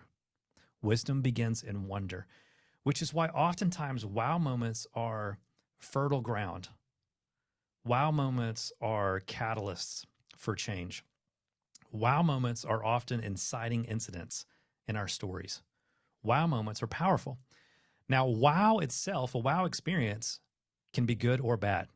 Just like awe is the root of the word awful, but it's also the root of the word awesome. So I can walk out of a restaurant and be like, I'm in awe. That was horrible. Oh my gosh, service was horrific. There was a bug in my food. Or I can walk out of the restaurant going, oh my gosh, like top 5 meals of all time. That was mind blowing, right? So awesome or awful. Wow moments can take you down a path of wonder, or they can take you down a path of worry. Now, without going too deep into that, let's simply talk about it this way. When it comes to you mining for your story diamond, when it comes to you looking for wisdom that you have the opportunity to monetize by serving other people and solving problems in the world as an entrepreneur, it always starts with wow. So I want to give you kind of the flow of what I refer to as how to find the wisdom of wow. And it's this simple process. We always start with wow. If you can remember that phrase, instead of start with why, you start with wow. And once you start with wow, it's very simple. Why, what, how, now. Why, what, how, now. Wow moments, that's where the goods are. That's the diamonds. That's the gold, right? That's where the treasure is. Once we have those wow experiences, we got to go, okay, how does this move me emotionally? How does this give birth to purpose? What's the why? How do I take this and move it into my heart? What is the big idea? What does that reveal to me? What is the truth? What's the thing if I were to synthesize it or crystallize it into something? And what would I do if I teach someone else how to do it? Not sure. I just realized this hand has 3 fingers. That's weird. What is the thing? If someone were to go learn how to do this, the application of it, How do we teach that application? That's the how. And then if we were to send them off with some sort of call to action and what they do next, what's the thing that I want them to go do now? Okay. I would encourage you, if we were all in the same room, I would make you do it until I could hear you out loud, but I would encourage you to say it out loud right now. I would encourage you to say, start with wow, and then just go, why, what, how, now, and always start with wow. Okay, let's try it again. Start with wow, why, what, how, now, always start with wow. And you get this really cool process where now all of a sudden you're gifted with another sort of framework to always extract the wisdom of any moment. Now, this is also not what this workshop is about, but I'm going to give you guys a little bonus tip. Everything I create goes through this process. I print out my own worksheets to design my own stuff. The reason why we are able to do that is because the stuff that we teach you is also coming from the wisdom of the experiences that we've lived, right? That's the reason why it works. We are not doing what a lot of the people in the ads that you see on Instagram are doing, which is, hey, you want to build your coaching business? We will certify you and you can coach people from our frameworks. You can coach people from our playbook. In other words, we've done all the learning and the failing. So we're going to take this wisdom, bottle it up, license it to you, and then you can use that wisdom and deliver it to other people. Can I just be frank with you guys? None of you are ever going to be as effective at helping others from someone else's wisdom as you are from your own. Period. Period. It's why we don't certify entrepreneurs to become business coaches teaching our poetics frameworks. Is it because we're going like, no, there are frameworks. We don't want other people using them. Of course not. It's why we're teaching them to you today and weekly, week in and week out with our clients. It's because I would way rather teach you to build your own framework around your own wisdom, because that is what is going to equip you to make the biggest difference in the world and simultaneously have the IP that's going to make you the most amount of money. Period. Now, does that mean that certification is bad? No, there's nothing wrong with training and certification programs. What I have a problem and a beef with is you coaching clients from a place of someone else's wisdom. Now, also simultaneously, there's nothing new under the sun, but you have not integrated that wisdom into your life. It is not embodied because you have not lived those exact experiences.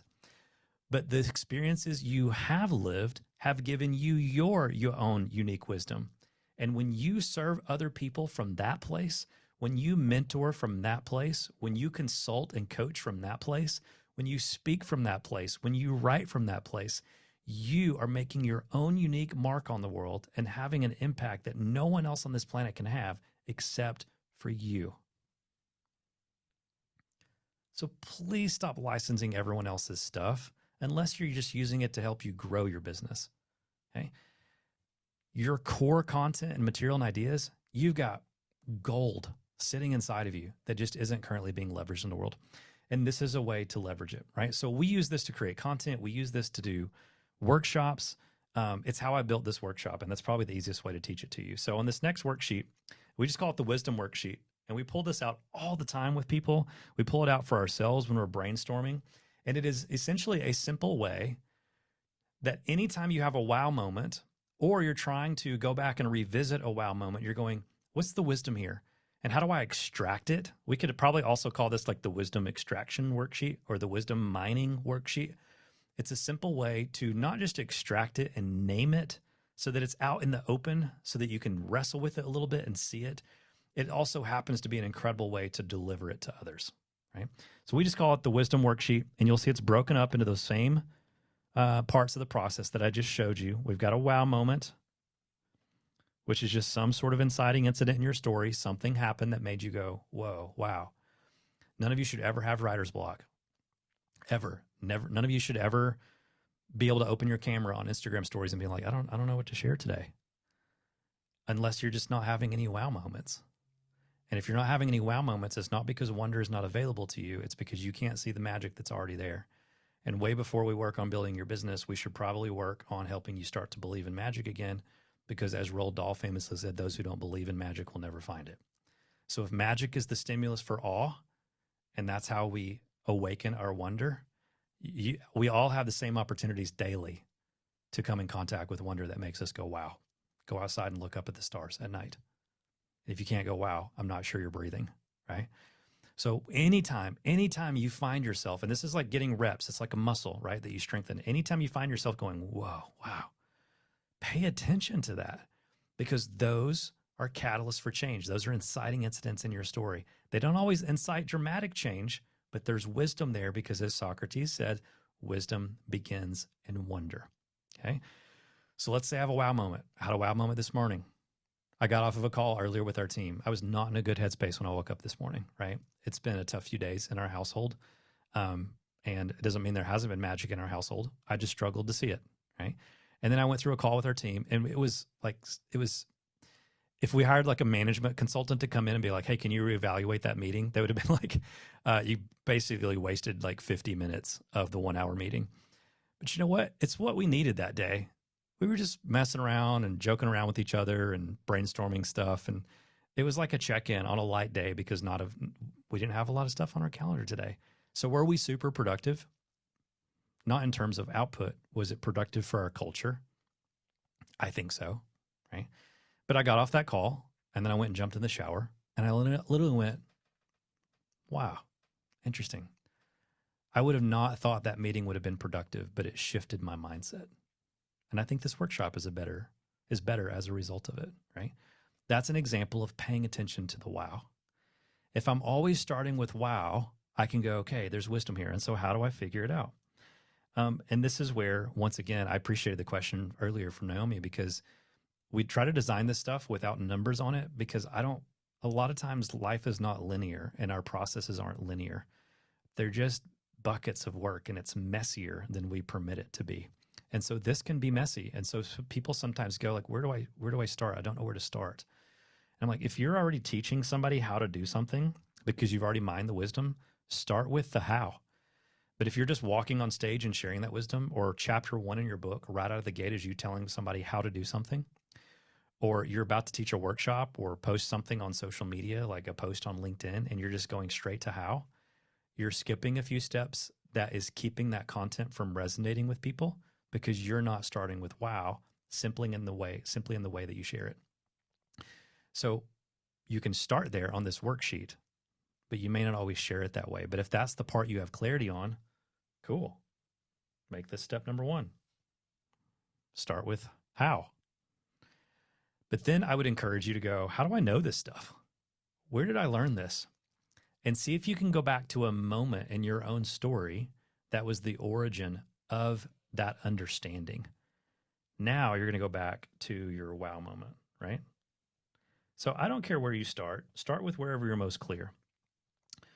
For us today, if we use this workshop as an example of what I'm talking about, I started with wow. What did I take about 15, 20 minutes to do at the beginning of this workshop? Into the chat. Tell me what I did. What was the thing I did at the very beginning?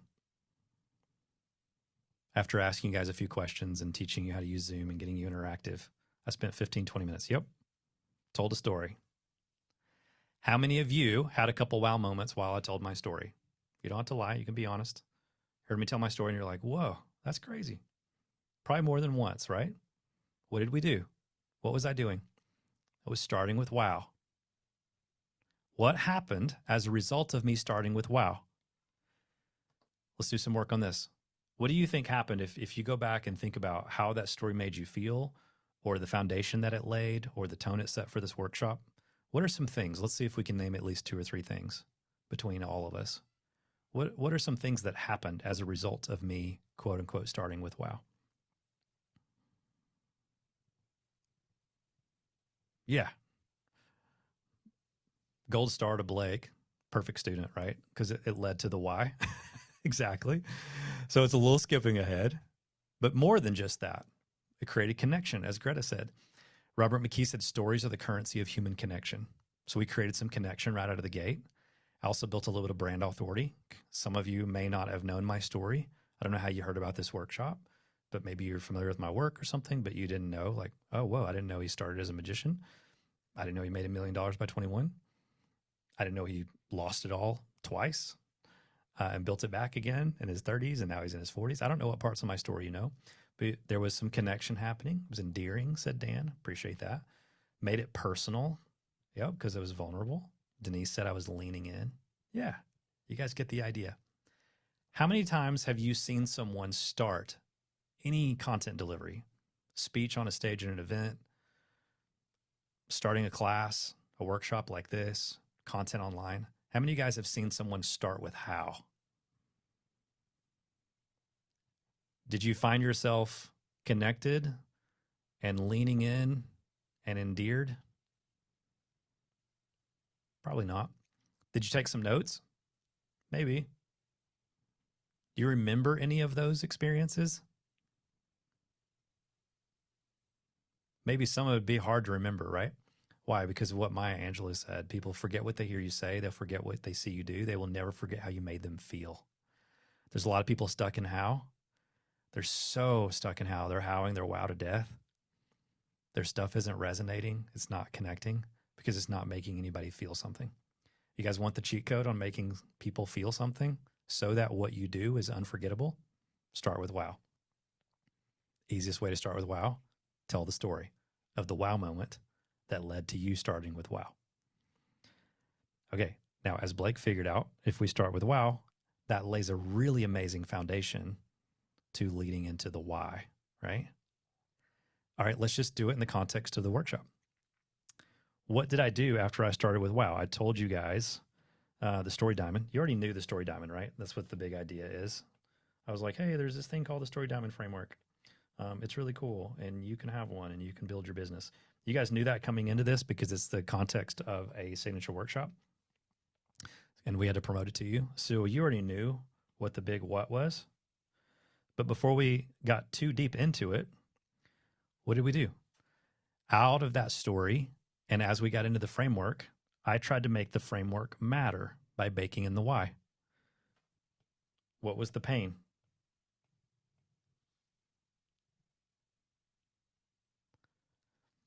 You guys remember the moment where I was like, hey, what happened in my life? What did this result in?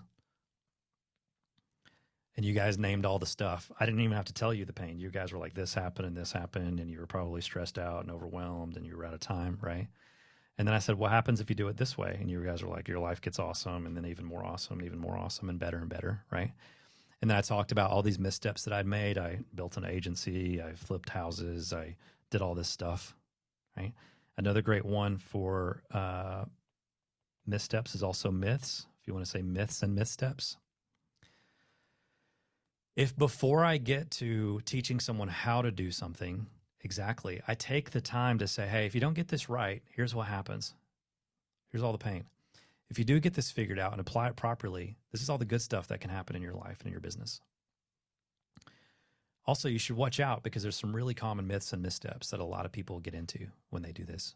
And that trips them up. Now, all of a sudden, you're like, gotta have a story diamond, right? The what matters so much more as a result of the why.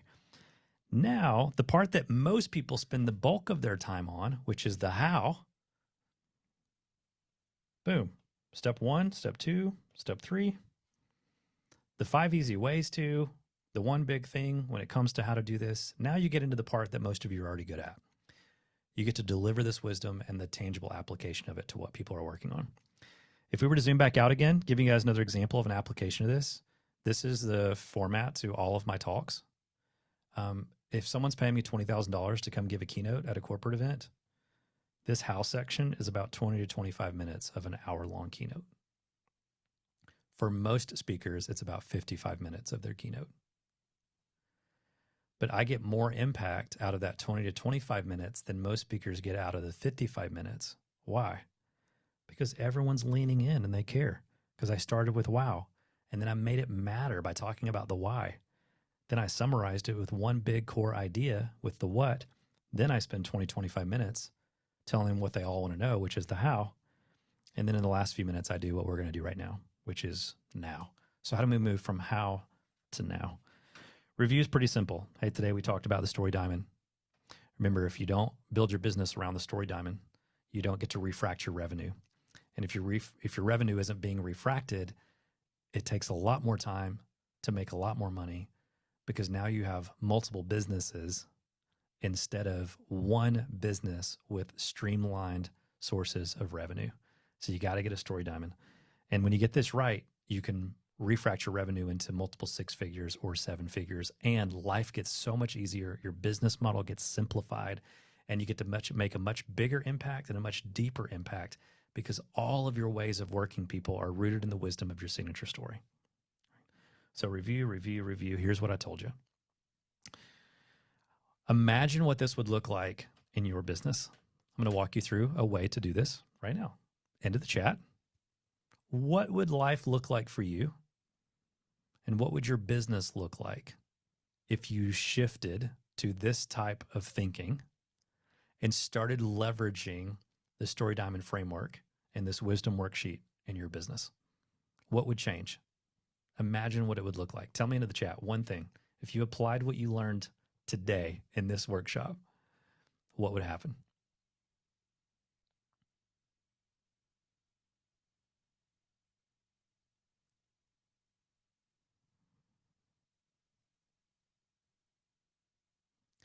Better speaking, more connection with your audience, clarity, focus.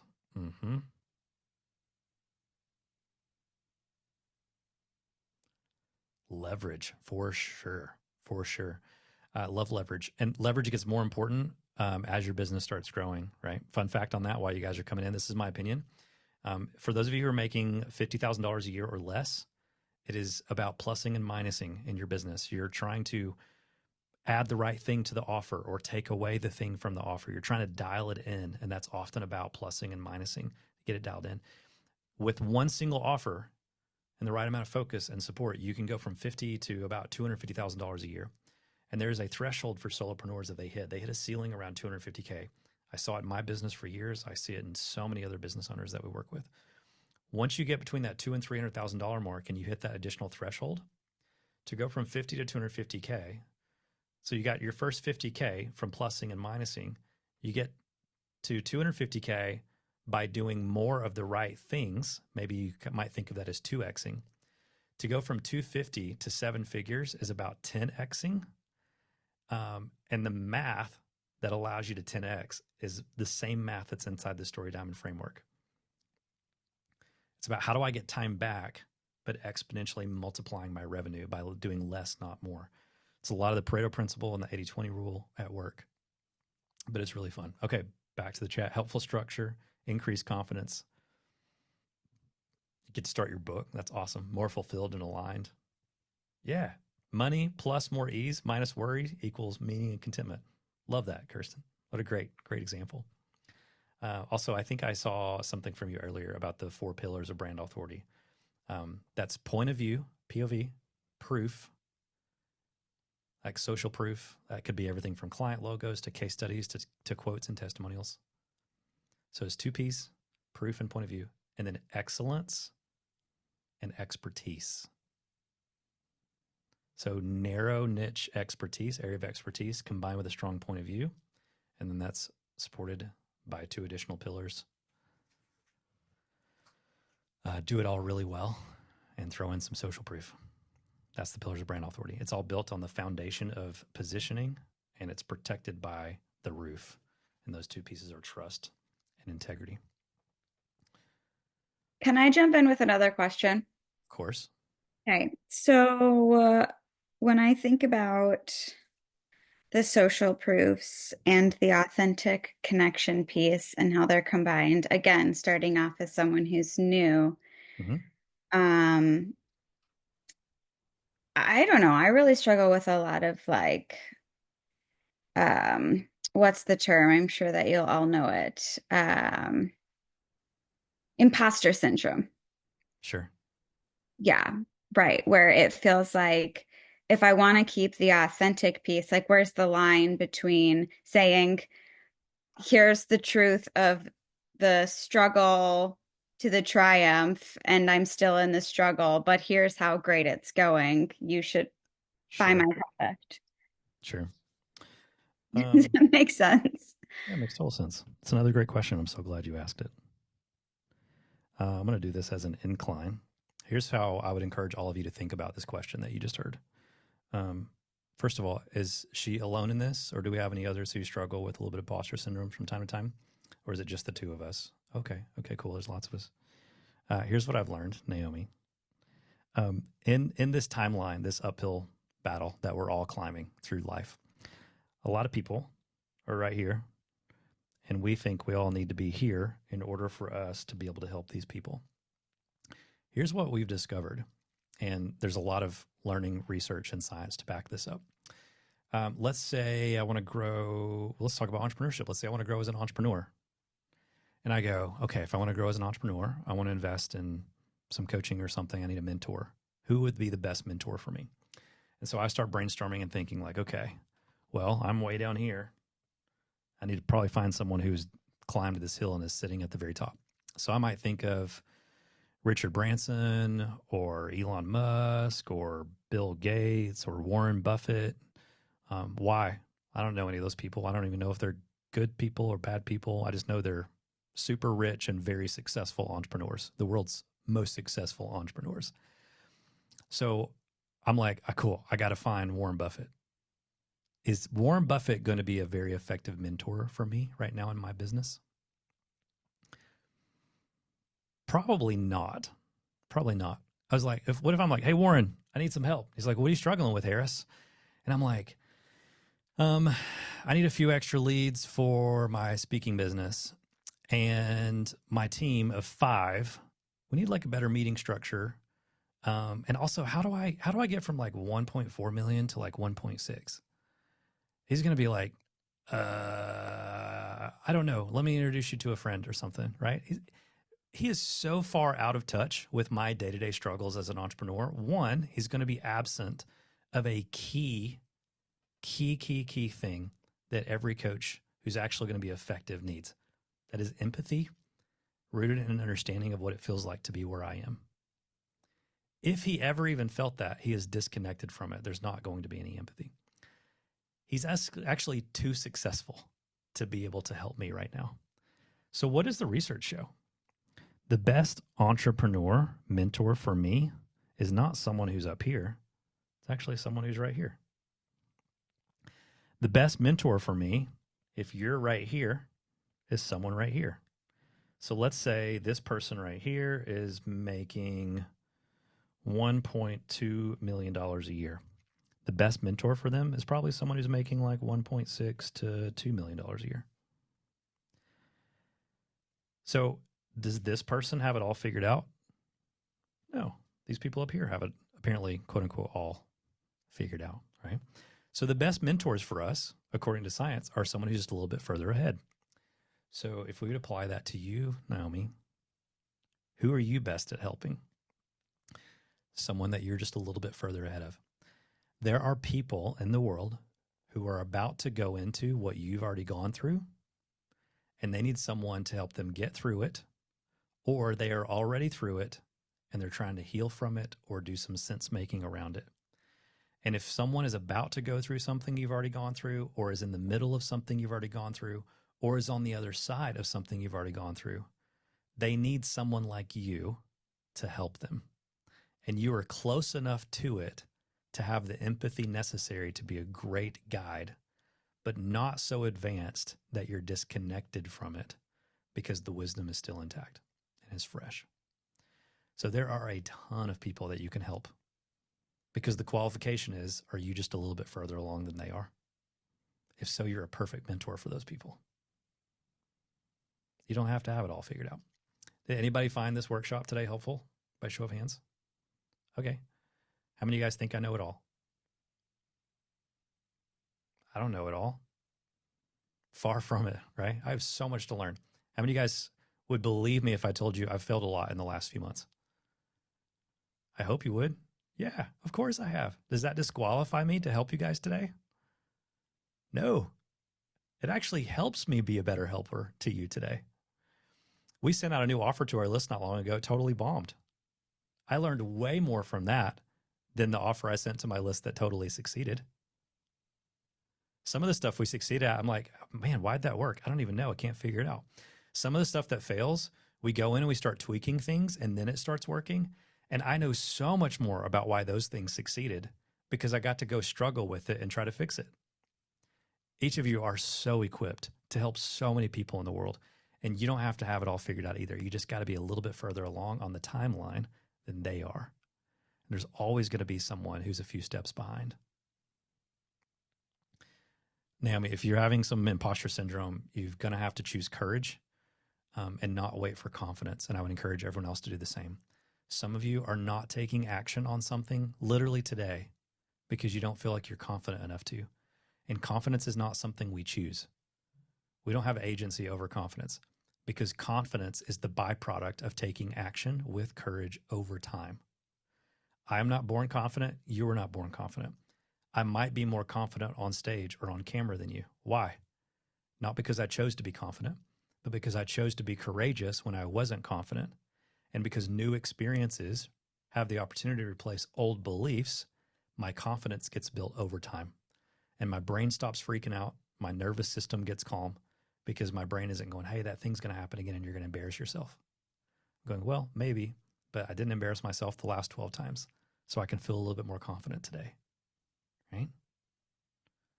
Right. That, in my opinion, is how you grow out of imposter syndrome. Choose courage in the absence of confidence. Over time, the confidence will come and those new experiences will replace old beliefs. Yeah. Helpful? Okay. Harris, real quick, I just want to say, Naomi asked that question, and when she asked the question, she tied it to, I'm a new coach. And it made me think for a moment, when you was drawing that, I think we look at ourselves as new coaches, but I just had a light bulb moment. It's you're not new to that.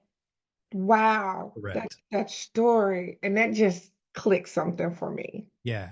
Yeah. Coaches, thanks for pointing that out, Greta. Coaching, like any other practice, is just a pathway to something. No one is, if any of you are in the coaching business, no one is buying coaching. They're buying the result that the practice of coaching is going to lead them through to. If you're in the speaking business, no one is buying speaking from you. I get that it's just semantics and we can all call it that, but that's not what they're buying. The average event planner is not buying a speech. They're buying peace of mind. They're buying the look on their attendees' faces as they walk out of a room and high five them going, where'd you find that guy? Where'd you find her at? Right? They are buying their CEO coming to them going, hey, great job on that speaker lineup. That last speaker was fire on stage, right? Like amazing job. That's going to be so helpful. They're buying the results that you're going to help their team get as a result of the stuff you talked about. Speaking is just a delivery mechanism for that. Coaching is just a delivery mechanism. And so what they're ultimately buying from you is your wisdom. And we have lots of different delivery mechanisms for that wisdom: content, courses, coaching, speaking, books. Like those are delivery mechanisms. You don't have to be awesome at that stuff. You have to be an expert at your wisdom. And you have because you've lived it and you've integrated it and you've applied it. Some of you, it's why you're still here. It's why you've survived. You just haven't taken the time to extract that wisdom and learn how to put it on display. So don't let your imposter syndrome be anchored in the practice or the delivery mechanism.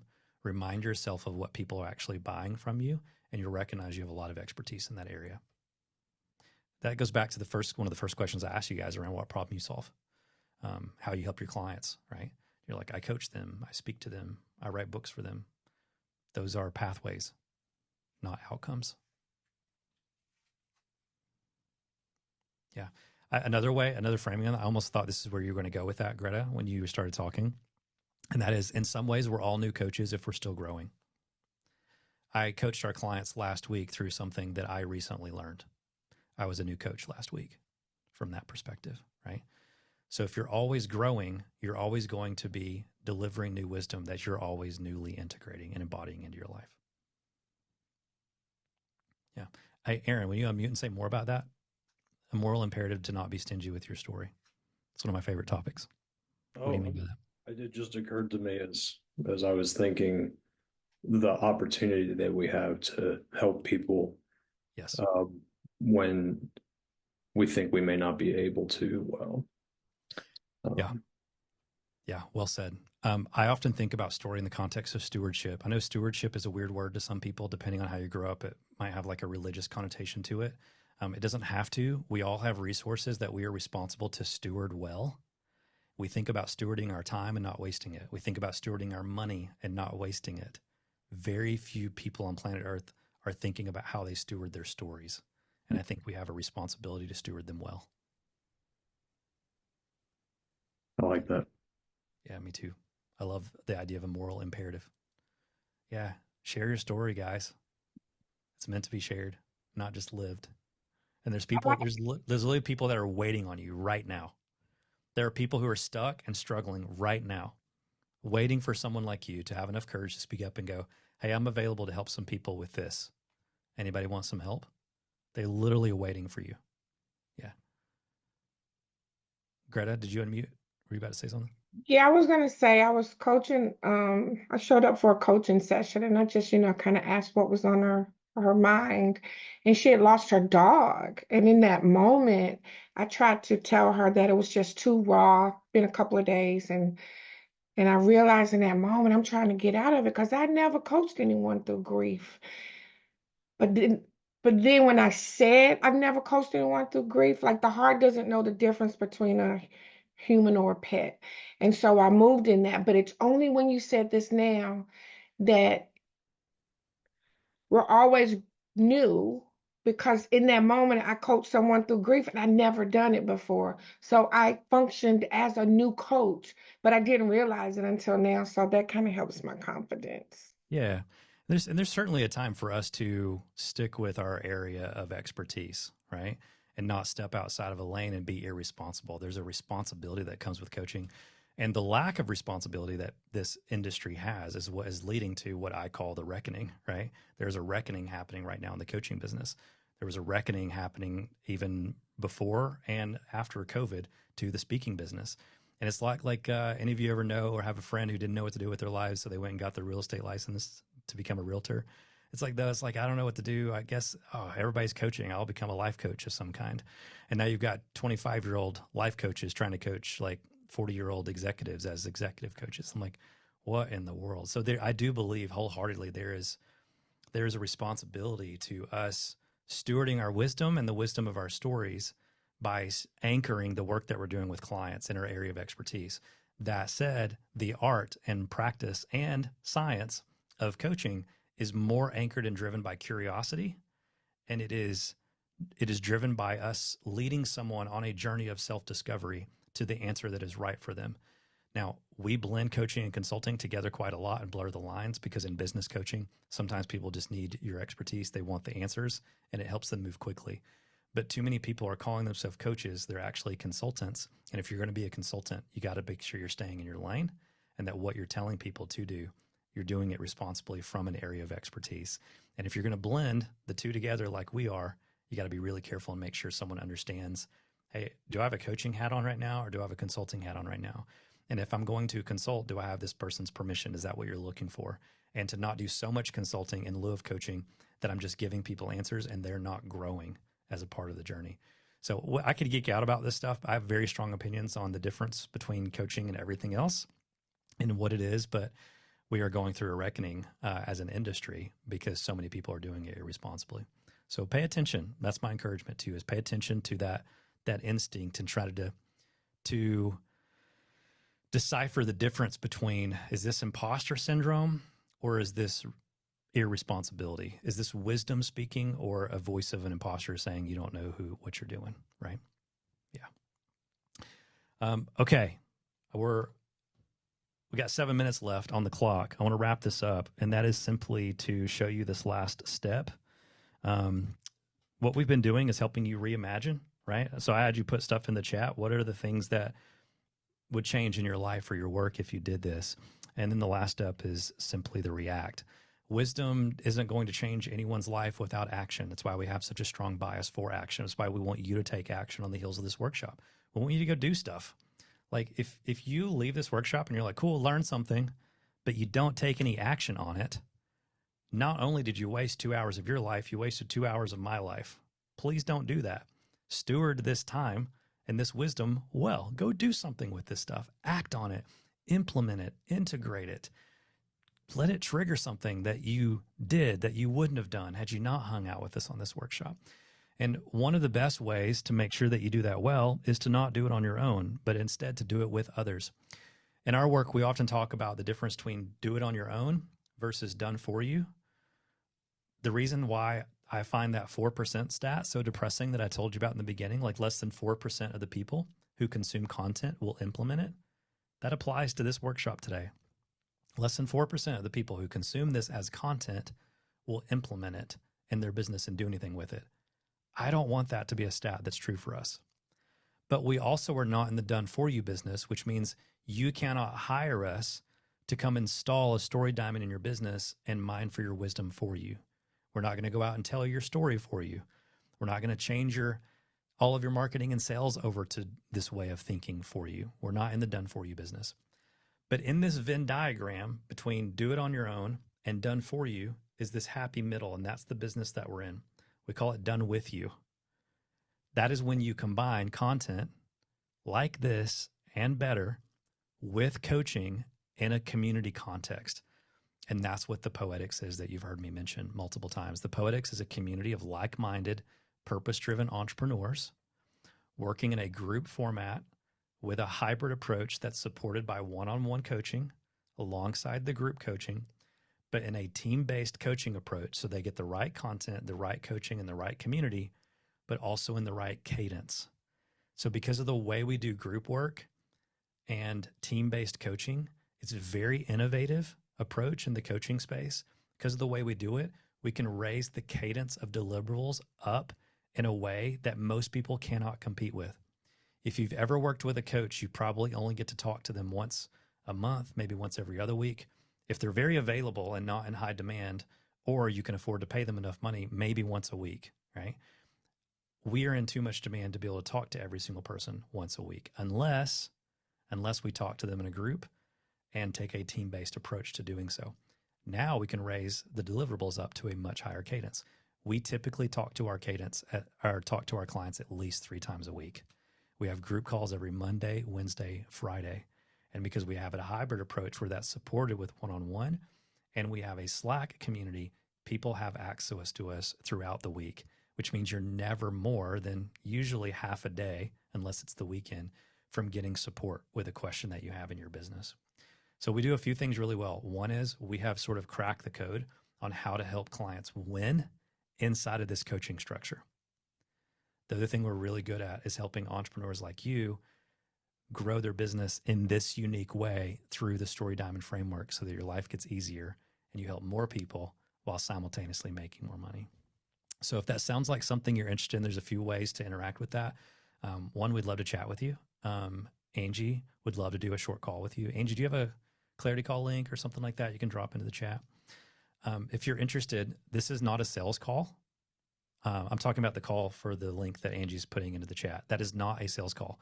It's a short 10 to 15 minute call that's designed for clarity for 2 people, you and us. Okay. When I say it's not a sales call, that's not me trying to like spin it or reframe it. She is not going to present an offer to you on that call of what it looks like to work with us. Part of the reason we have such amazing case studies and a very close to 100% success rate of having happy clients is because we do not take on any clients unless we feel like our strengths are aligned with what they need the most amount of help with. So how do we figure that out? We actually talk to people first before we even get remotely close to having a conversation right at what it looks like to work together.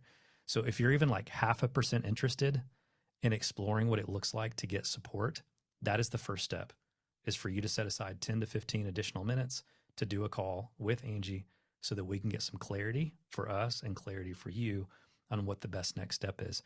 And then on that call, a few things might happen at the end.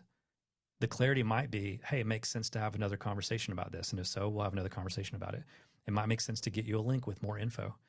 It might reveal like, hey, this is not a good fit. And Angie might have some great resources to send you off on your direction. But you'll notice if you're on our email list, we do not make offers to people who don't want to see them. That's why a lot of my call to actions are simply, hey, reply and I'll send you the details. It's not a sales call. point blank. That's all it is. So I invite you to do that. Again, if you're even slightly open and curious about what it looks like to get support of someone implementing strategies like this with you so you can grow your business with more ease, schedule that call. And that's the best way to take the next step.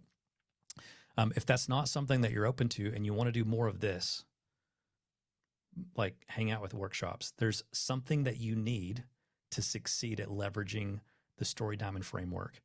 And that is a signature story. And if this has created the need for you to get clearer on what your signature story is, in a couple of weeks from now, we are doing another workshop. It's just like this, 2 hours, interactive on Zoom with a smaller group of people where we're just going to jam on signature stories. We're going to help you mine for the story, figure it out, and kind of go through that initial mining, crafting, honing, and owning process. It's called the Signature Story Workshop. It's cheap. I don't know what we priced it at. It's like less than $100, right, Ben? Ben, can you tell us how much? Yeah, 97. $97. So $97. That will help you get clear on the material that you need to work with your signature story. And that can kind of be a prerequisite to you making that signature story the center of your workshop. Now, are we going to make tons of money selling workshops for less than $100? No. So why can we afford to hang out with people on Zoom for 2 hours to do workshops and theoretically lose money according to if you do the math on hourly rates? It's because we are trying to help you guys get to the point where you are able to leverage this stuff to win enough that we can get you out of the scarcity stage and into the, okay, cool, I feel confident in being able to invest in further growth of my business, right? There are no strings attached. We'd love to have you for the workshop regardless, but that's why we can afford to do this stuff. But be very careful to not look at the price tag and be like, oh, it's less than $100. It may not be very good. I promise you that signature story workshop could be worth, in the grand scheme of things over the course of decades, 7 to 8 figures. Because I have built a 7-figure business on top of one signature story. That's it. One signature story. And for 10 years, I got a magic set for Christmas from my grandmother, and it gave me the permission to believe that anything is possible. Then the signature story was I made $1 million by 21 and lost it by 22. And it's easy to be deceived, but the truth will set you free. And then the signature story was about a young lady that dropped a razor blade into my hand and helped me figure out what my straitjacket was. And so there's all these examples that I could tell you where one single signature story has revolutionized my business. So come to that, join us for that. If you'd like, keep an eye on the lookout for more announcements, but the links are in the chat. I will close with this. And that is a reminder of the power that stories have. That young lady that dropped that razor blade into my hand, she taught me so much. I told you I never got her name that day.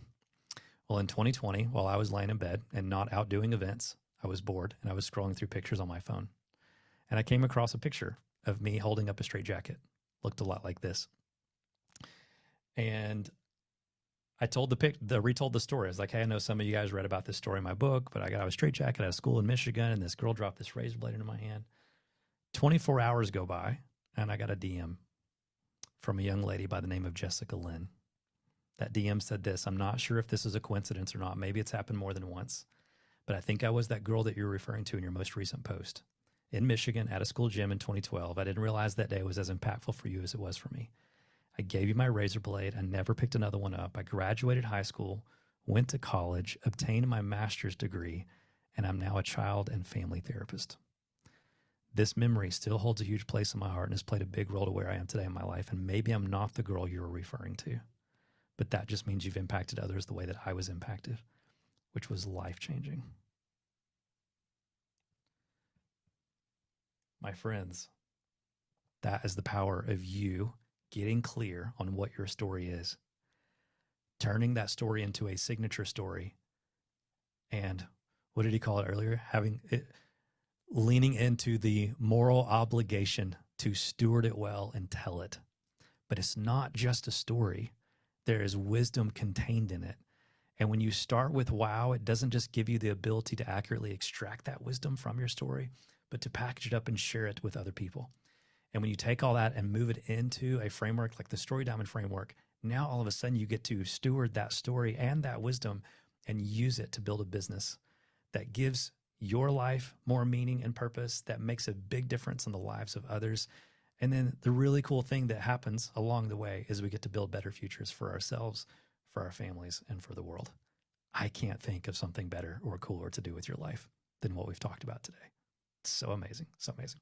So I hope this has been helpful to you. Thank you for joining us. I'm really glad you hung out with us today. And if there's anything that we can do to serve you, please don't hesitate to reach out.